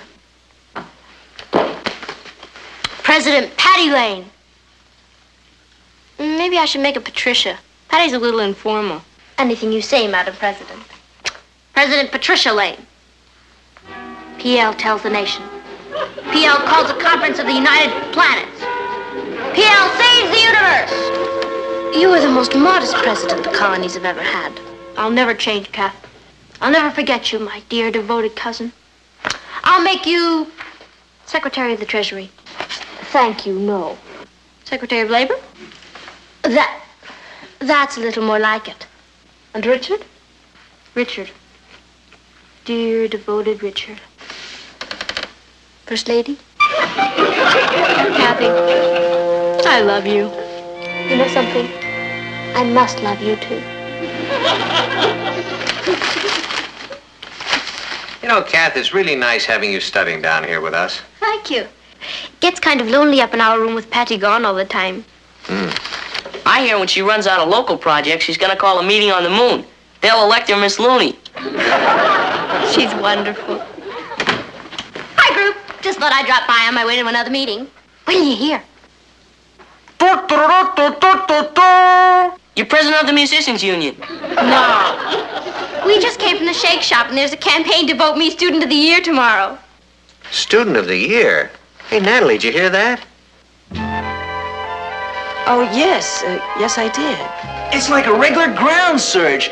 The kids think Patty's the most. Can do this, can do that. I don't think there's anything they think she can. Mr. Lane, aren't you feeling well? Oh, sure. I stand up fine, see? Congratulations, Patty. Thanks, Papa. Oh. You've opened up a whole rich new life for me. A life of milling masses, stumbling aimlessly, looking for a leader. Well, off to the cheerleaders awards meeting. You leaving so soon? I thought maybe you'd stay long enough to meet the family. Well, we who have so much to give must put aside our personal life and give. What do you know? Student of the Year. Isn't that wonderful? I think I'll take a walk to the library. There's a book I need. Excuse me. What did I say?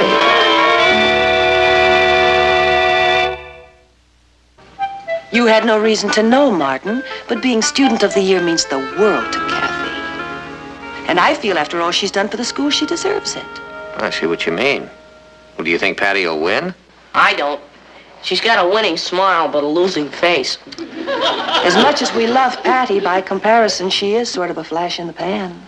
I'm sure they don't know that Kathy prepared her treasurer's report. The heck with that. Do they know I polished her silverware? I want to go to that meeting tomorrow. I'll expose her. All right, take it easy, Ross. This calls for cool heads. It'd be terrible if Kathy didn't get her just reward.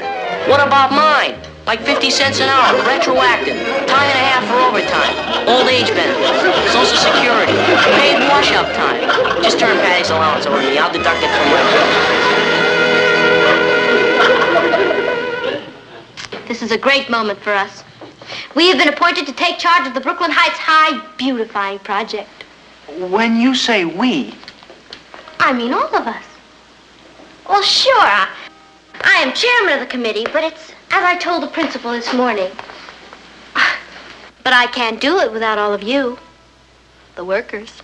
What do we have to do exactly? Clean up the school grounds. Clean up the school grounds? Yes. Now, don't think of it as a civic duty.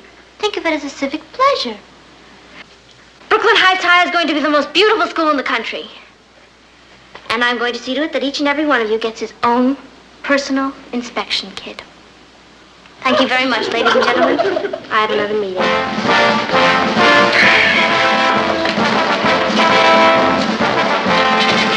Patty, I don't know where you get the energy to do all this. You know something, Richard? Sometimes I surprise myself. Oh.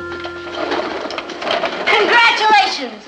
We have been selected to make Christmas presents for the juvenile delinquents at Danville Reformatory. Who selected us? I did. Oh, come on, that's a big opportunity for us. Now, Mr. Roberts said we could use the school workshop. That means you can work Saturdays, Sundays, and evenings. Oh. Now. Where is your school spirit? Hop to it!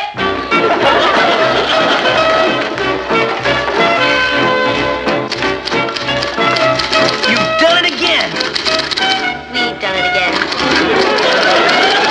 I have some wonderful news for us. Excuse me. Pardon me. Excuse me. Thank you. We have just been appointed to march with the Volunteer Fire Department of Brooklyn Heights in the Columbus Day Parade.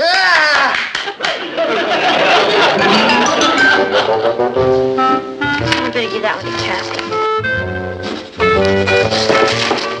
Come in. You busy, honey? I'm never too busy for you, Papa. What do you want done? Well, I don't want anything done. I just wanted to talk to you. Oh, then I am a little busy. As corresponding secretary for the Junior League, yeah? Corresponding secretary? Yeah. Who's going to do the corresponding? Well, I'm going to take the notes, and then Kathy said she wouldn't mind writing a few letters and addressing them for me, and she types much faster than I do. Patty, you're marvelous. You know, sometimes I think of you as a beautiful, spirited, high-flying kite. Okay, I'm a kite, but I'm also a corresponding secretary. See ya. A way out kite, way up there on a thrilling ride. But you know, you're asking a lot of other people to keep you flying. You're serious, aren't you? Yes, I am. I'd like to reel you in just a little bit and see if your perspective doesn't change. Okay. Reel me in. The kids at school are all looking up to you these days. Why? Why do you think they're looking up to you, huh? Well, I'm not very good as a talking kite. Well, I think it's because you've taken on a lot of jobs that they don't want to get involved in. You've become a problem broker.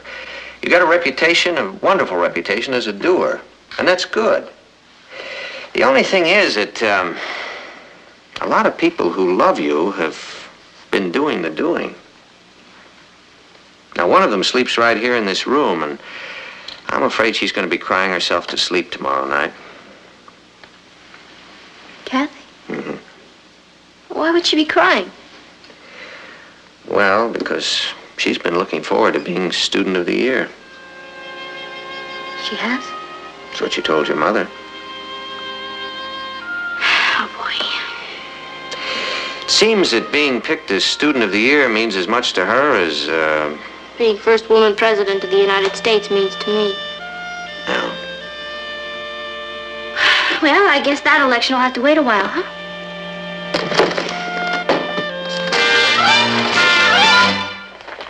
Congratulations, Patty. Oh, thanks a lot. What for? I hear you're a cinch to be Student of the Year. Hi, Patty. How's it feel to be Student of the Year? Richard, they haven't even voted yet. Oh, I keep my ear to the ground. You're a cinch. Come on, they're starting the vote. We want to cast our ballots, don't we? Yes, we certainly do.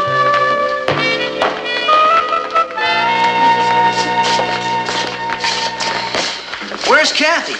Oh, she didn't feel too well this morning. She wasn't sure if she could make it to school or not. It's too bad. She should be here to see you elected. Yeah. Would you all be seated, please? Now, before we open our books, we're going to cast our votes for Student of the Year. Patty Lane! May I say a few words, please? Victory speeches usually take place after the election. Yes, Patty. Well, I just wanted to tell you all what a thrill it is to have even been nominated for Student of the Year. Everyone's been calling me Can-Do Patty. And that's right, I sure can. You bring me a problem, and I'll get it done. I didn't say I'd do it, I just said I'd get it solved. Because I have a cousin named Kathy. She's the one who's been getting things solved around here. Everything that's been done around here has been done by Kathy, with all of you helping her. I've just been a lot of wind. Oh, sure, it takes wind to make the windmill go round, but it's the windmill that does the work. Good morning, Kathy. Oh, good morning, Mr. Murchison. Aren't you late for class? Well, they're having the voting for the Student of the Year. Well, go on in. And I thought I'd wait until it was... Go on. Thank you. So I think that's the kind of person you want to vote for. Someone who's not afraid to tackle anything. Someone who's not afraid of a little work. Someone who gets the job done. I move that this class choose her by unanimous acclamation.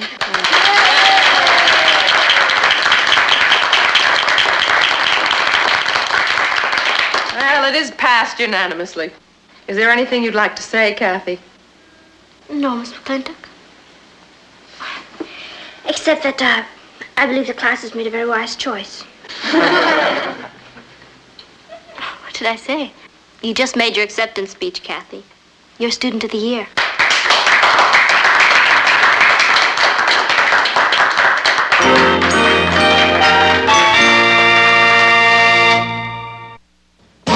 Hi, Richard. I guess you heard the news. Yeah, Kathy told us. I wish you would have heard Patty. You sure would have been proud of her. I've always been proud of her, Richard. She just had that class in the palm of her hand. I wish she'd occupy the palms of her hands with something a little more practical, like the dishes, for instance. There must be 1,000 of them out there. Well, wouldn't your club women volunteer? Well, they aren't expected to. Well, where's Patty? We gotta make the scene at the Waterhole. We're having a meeting of the Shake It or Leave It Club. I wish I could join you. Actually, I haven't seen her for the last hour or so. Good heavens! What now?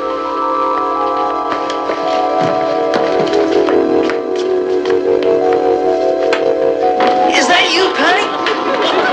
Yeah, that's me. Can do, Patty.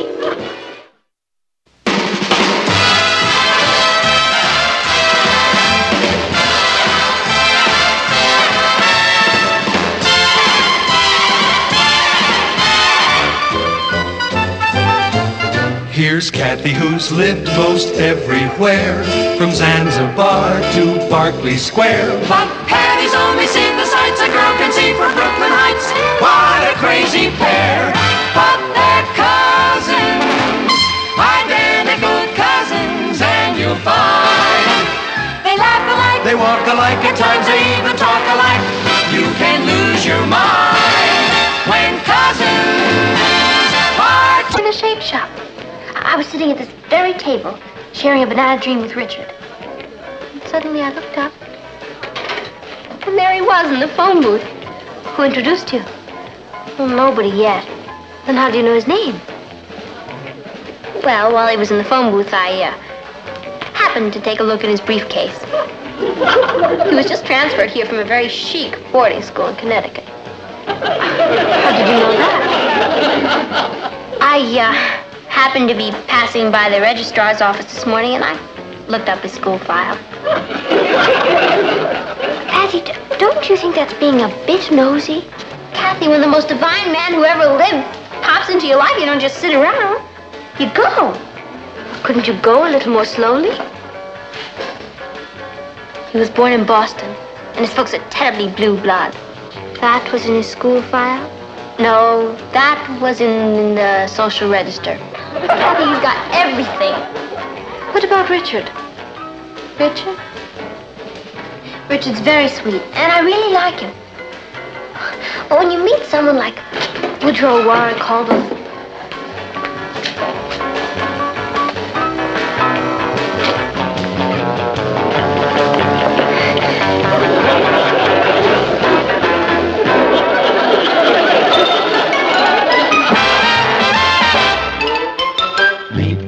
who's lived most everywhere, from Zanzibar to Berkeley Square. But Patty's only seen the sights a girl can see from Brooklyn Heights. What a crazy pair!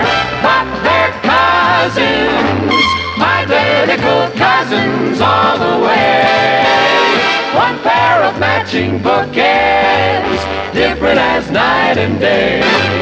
Where Kathy adores a minuet, the ballet russe, and crepe Suzette. Our Patty loves to rock and roll, a hot dog makes her lose control. What a wild duet, still they're cousins, identical cousins, and you find they laugh alike, They walk alike, at times they even talk alike. You can lose your mind when cousins are two of a kind.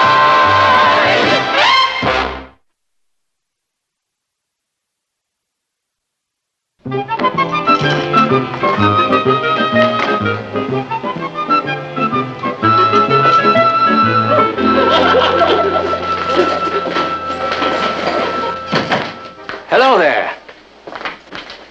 They said the feature editor of the Bugle wanted to do a story on me. I'm Woody Caldwell. yes, you certainly are. Hi, I'm Patty Lane, feature editor. Where shall we start? Well, why don't you tell me all about yourself? Well, I was born in Boston. How did you know? Oh, I just took a lucky guess. Oh, well, then I went to day school. Don't you want to take notes? Notes? Oh, no, I have total recall. Like an IBM machine. You're terrific. You're a sensation. Do you have any hobbies? Yes, I'm terribly keen on squash.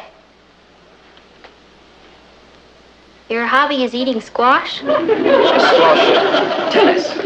Oh, of course. Hi. And goodbye.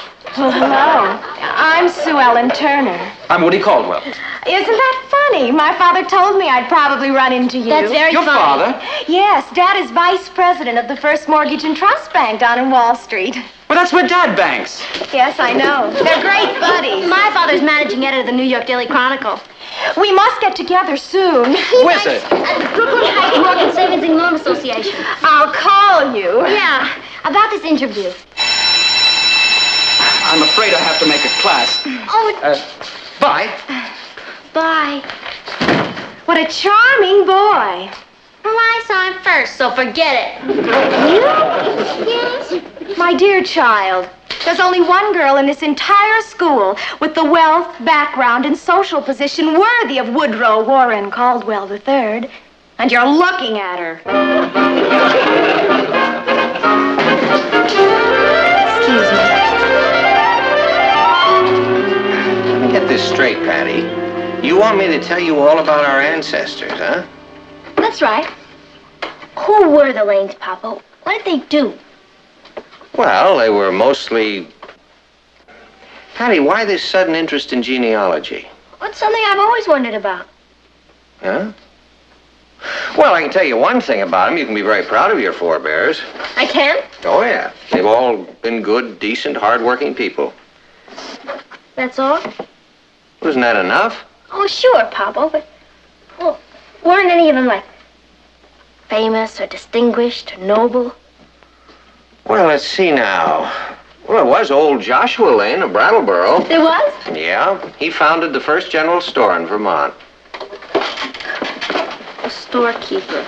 And then there was Lieutenant Noah Lane, who fought in the Civil War.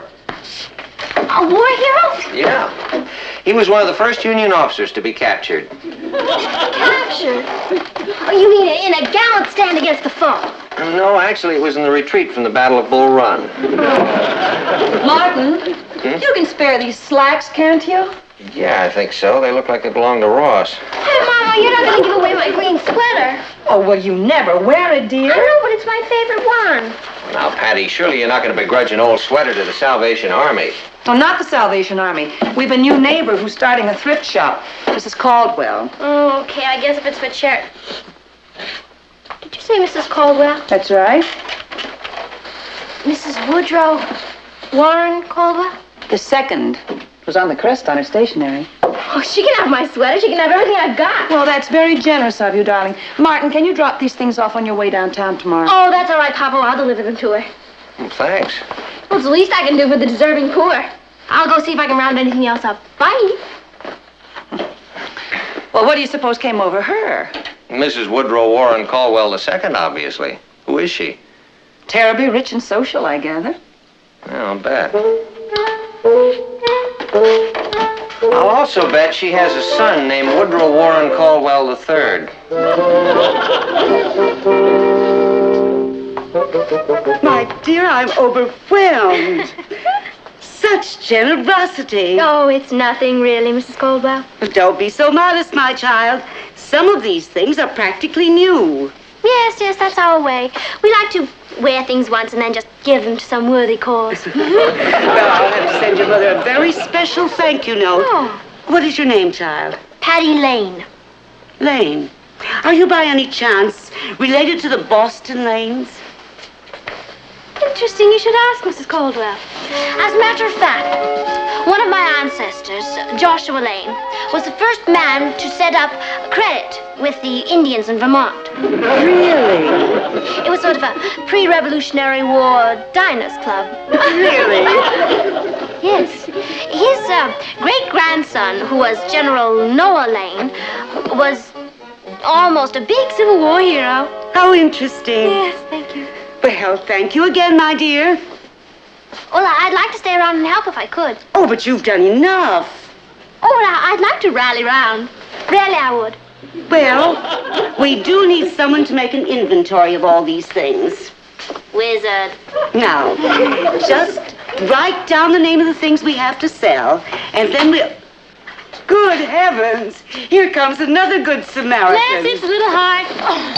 Oh, it's you. Oh, we don't want this junk, Mrs. Caldwell. Mom sent them, Mrs. Caldwell. I'm Sue Ellen Turner. Oh, so you're the Turner girl. How kind of you. I also wanted to volunteer my services. Well, we don't need them. Thank you very much. Oh, please, I so want to help. Very well, dear. You can make an index of the list of our donors. Thank you.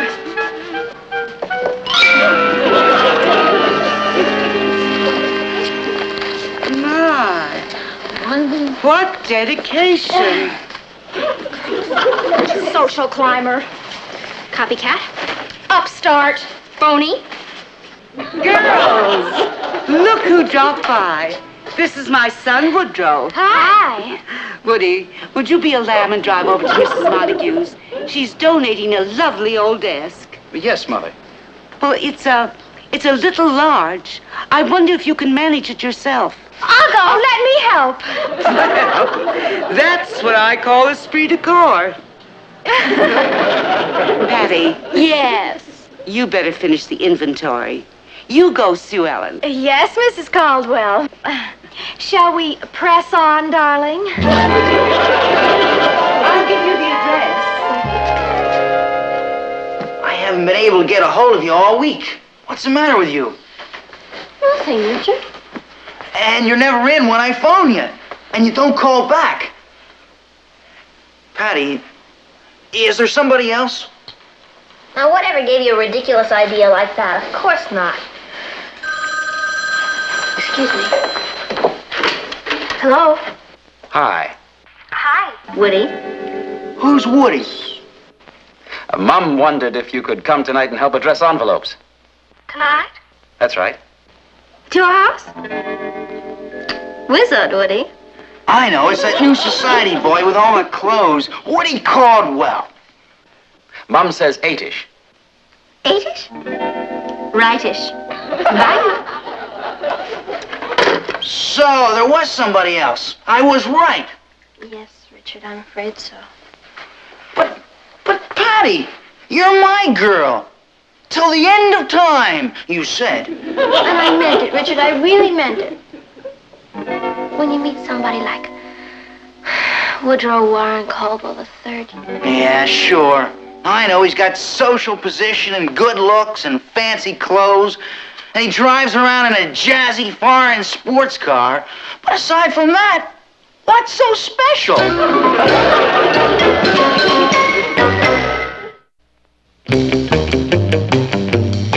I'm telling you straight, Caldwell. Stay away from my girl.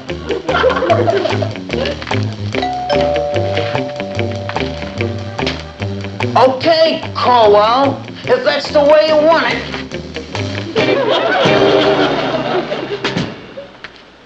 Sorry, old boy, but you asked for it. Yes? I'm Richard Harris. I want to see Woodrow Warren Caldwell III. Of course, this way, please. Thank you. Stop.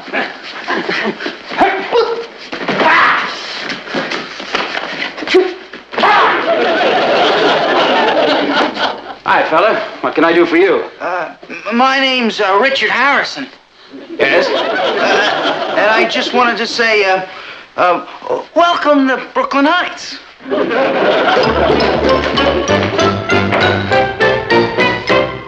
Sis, on your feet. You're invited to a party. Open my mail again, fiend. It was dressed for the family, from Sue Ellen's folks. Sue Ellen? Mr. and Mrs. George Turner request the pleasure of your company at a fundraising party for the Caldwell Thrift Shop. Oh, that's Sue Ellen. She'll stop at nothing. Patty, what does that mean? Black tie?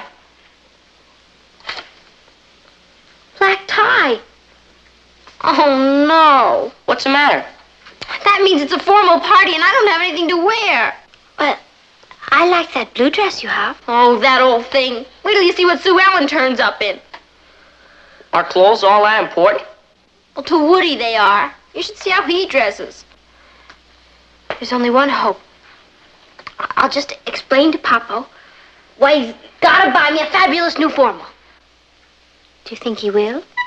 When he knows that my whole future happiness is at stake, what else can he possibly say? I'm sorry, Patty, we just can't afford it. Please, Papa. What's wrong with that blue dress of yours? It's less than a month old. But everybody's seen it. Oh, it's... Oh, could I buy a dress with my own money? I think that's a lovely idea. Oh, good. Then could I have an advance on my allowance for the next 3 years? No, you can't. Why not, Papa? Because you're growing up, honey, and I think it's time you learn to live within your own means. Yes, sir. Well, at least I'll never need any more clothes. Why? Because I'll never be able to show my face in this town again.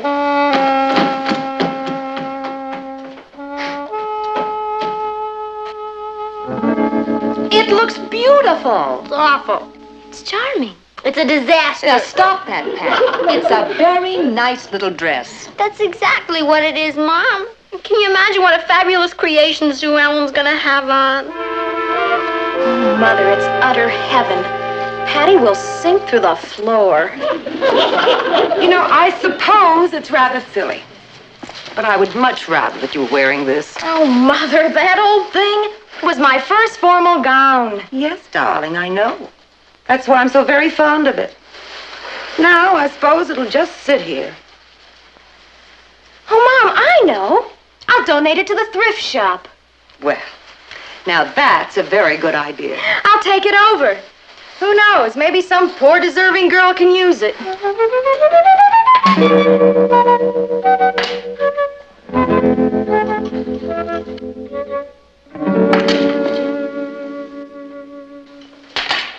$6.75. I'm dead, Kathy. Patty, be sensible. Wear the blue. No! I'll stay home first. Darn. Why couldn't I listen to Papa and learn the value of thrift? Thrift.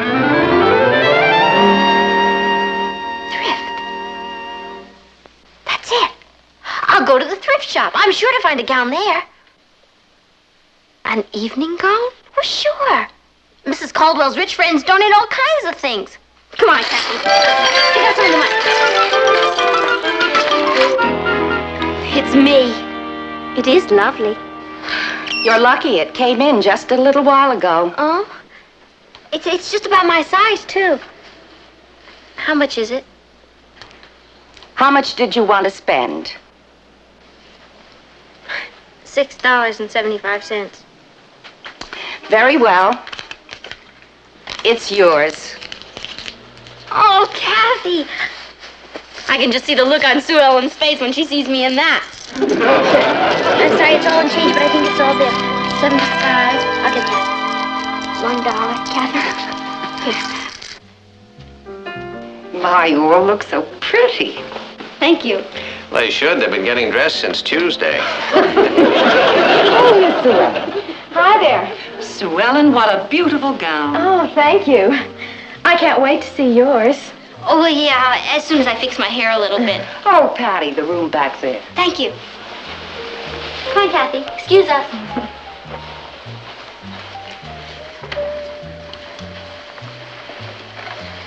Sue Ellen's dress is a bit much, don't you think? Yes, Patty. Come on. Maybe I wouldn't know. You know, that's typical, though. Just like this picture gallery of her. After all, it is her house. Yeah, but... Kathy! What's the matter? Look! It's just a picture of Sue. Oh, no. She's wearing my dress. She can't be. But she is, look! Christmas at home, my first formal gown. She gave it to the thrift shop. That's the dirtiest trick I've ever heard of. What are you going to do? Well, for openers, hide.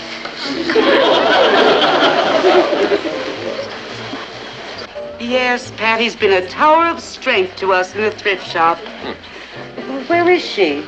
Oh, she's primping, I imagine. She may never show up. Sounds like Woody. He can spend 2 hours picking out the ultimate necktie. Patty, be sensible. You can't stay in here all evening. Why not? Condition written.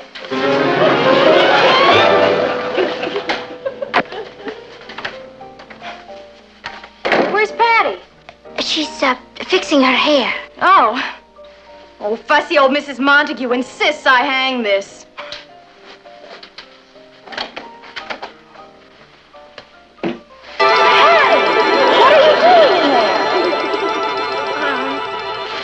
I got lost. Oh, well, let me take your coat. Oh, no, that's all right. I'd like to keep it really slow. It's no trouble. What's the matter? Oh, I just got a sudden terrible chill.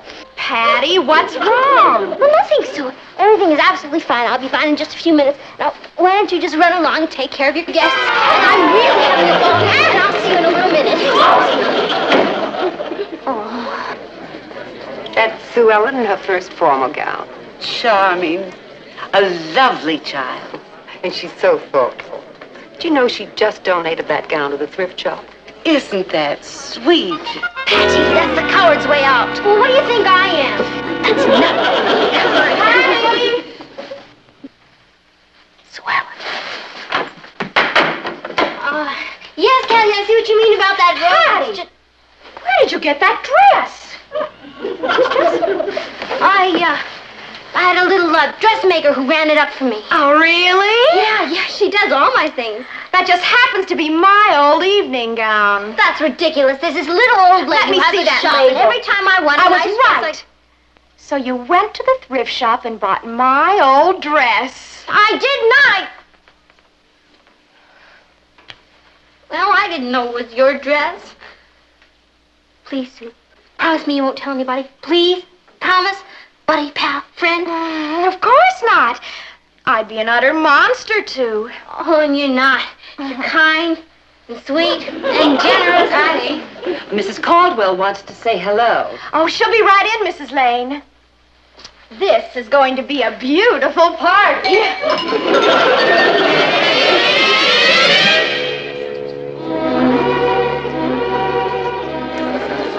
Here's Patty. Well, good evening, dear. Yes, that's one person's opinion. Isn't that a lovely gown, Mrs. Caldwell? Charming. Simply charming. Thank you. Oh, Woody, darling. Here's Patty. Hi. Isn't she a dream in that gown? Smashing. Oh, look who just came in. Speaking of this dress, the most amusing coincidence. Patty is wearing what we call the classic young lady's evening gown. I am? Of course. I imagine you have one too, haven't you, dear? Yes, Mrs. Caldwell. As a matter of fact. Yes, I see you have. You know, I have 3 nieces with all the identical evening gowns, exactly the same. All 3 of them? Why, of course. Every well-dressed young girl does wear one. But... Oh, I think the band is starting up again. Woody, you haven't danced with Patty yet. Righto. What say, old girl? Wizard, Woody.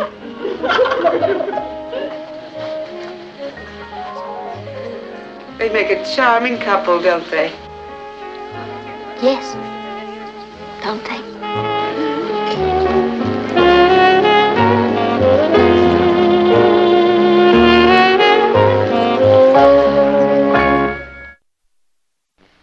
Well, thank you very much for bringing me home, Woody. It was a fabulous party. Wizard.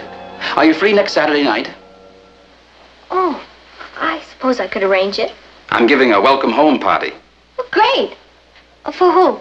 Ella Fortescue. She just returned from Paris. Who is Ella Fortescue? My girl.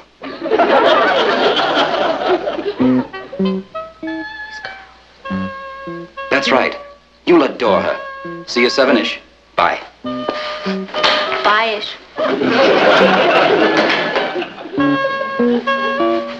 Kathy, guess who's back in town? Ella Fortescue. Woody told me at the party tonight. He's been going with her all his life. Yeah, now he tells me. What am I gonna do? Oh, you'll survive. And then there's always Richard. After the way I treated him, he'll never talk to me again as long as I live. And I don't blame him. You know something? He's too good for me. You're right. He is. Richard. What are you doing here? Oh, I'm just passing by. Kathy phoned you. Well, I didn't think you'd mind. You're not angry. Angry? I could kiss you. Richard, I am gonna fix you the most beautiful sandwich you ever saw. Turkey, chicken, cheese, ham, lime, coleslaw, pickles, mustard.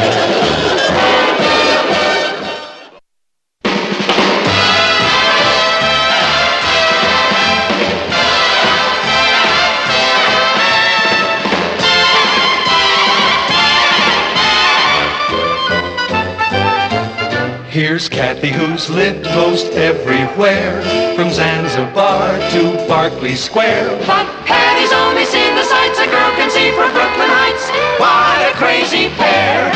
But they're cousins, identical cousins, and you'll find they laugh alike, They walk alike, at times they even talk alike. You can lose your mind.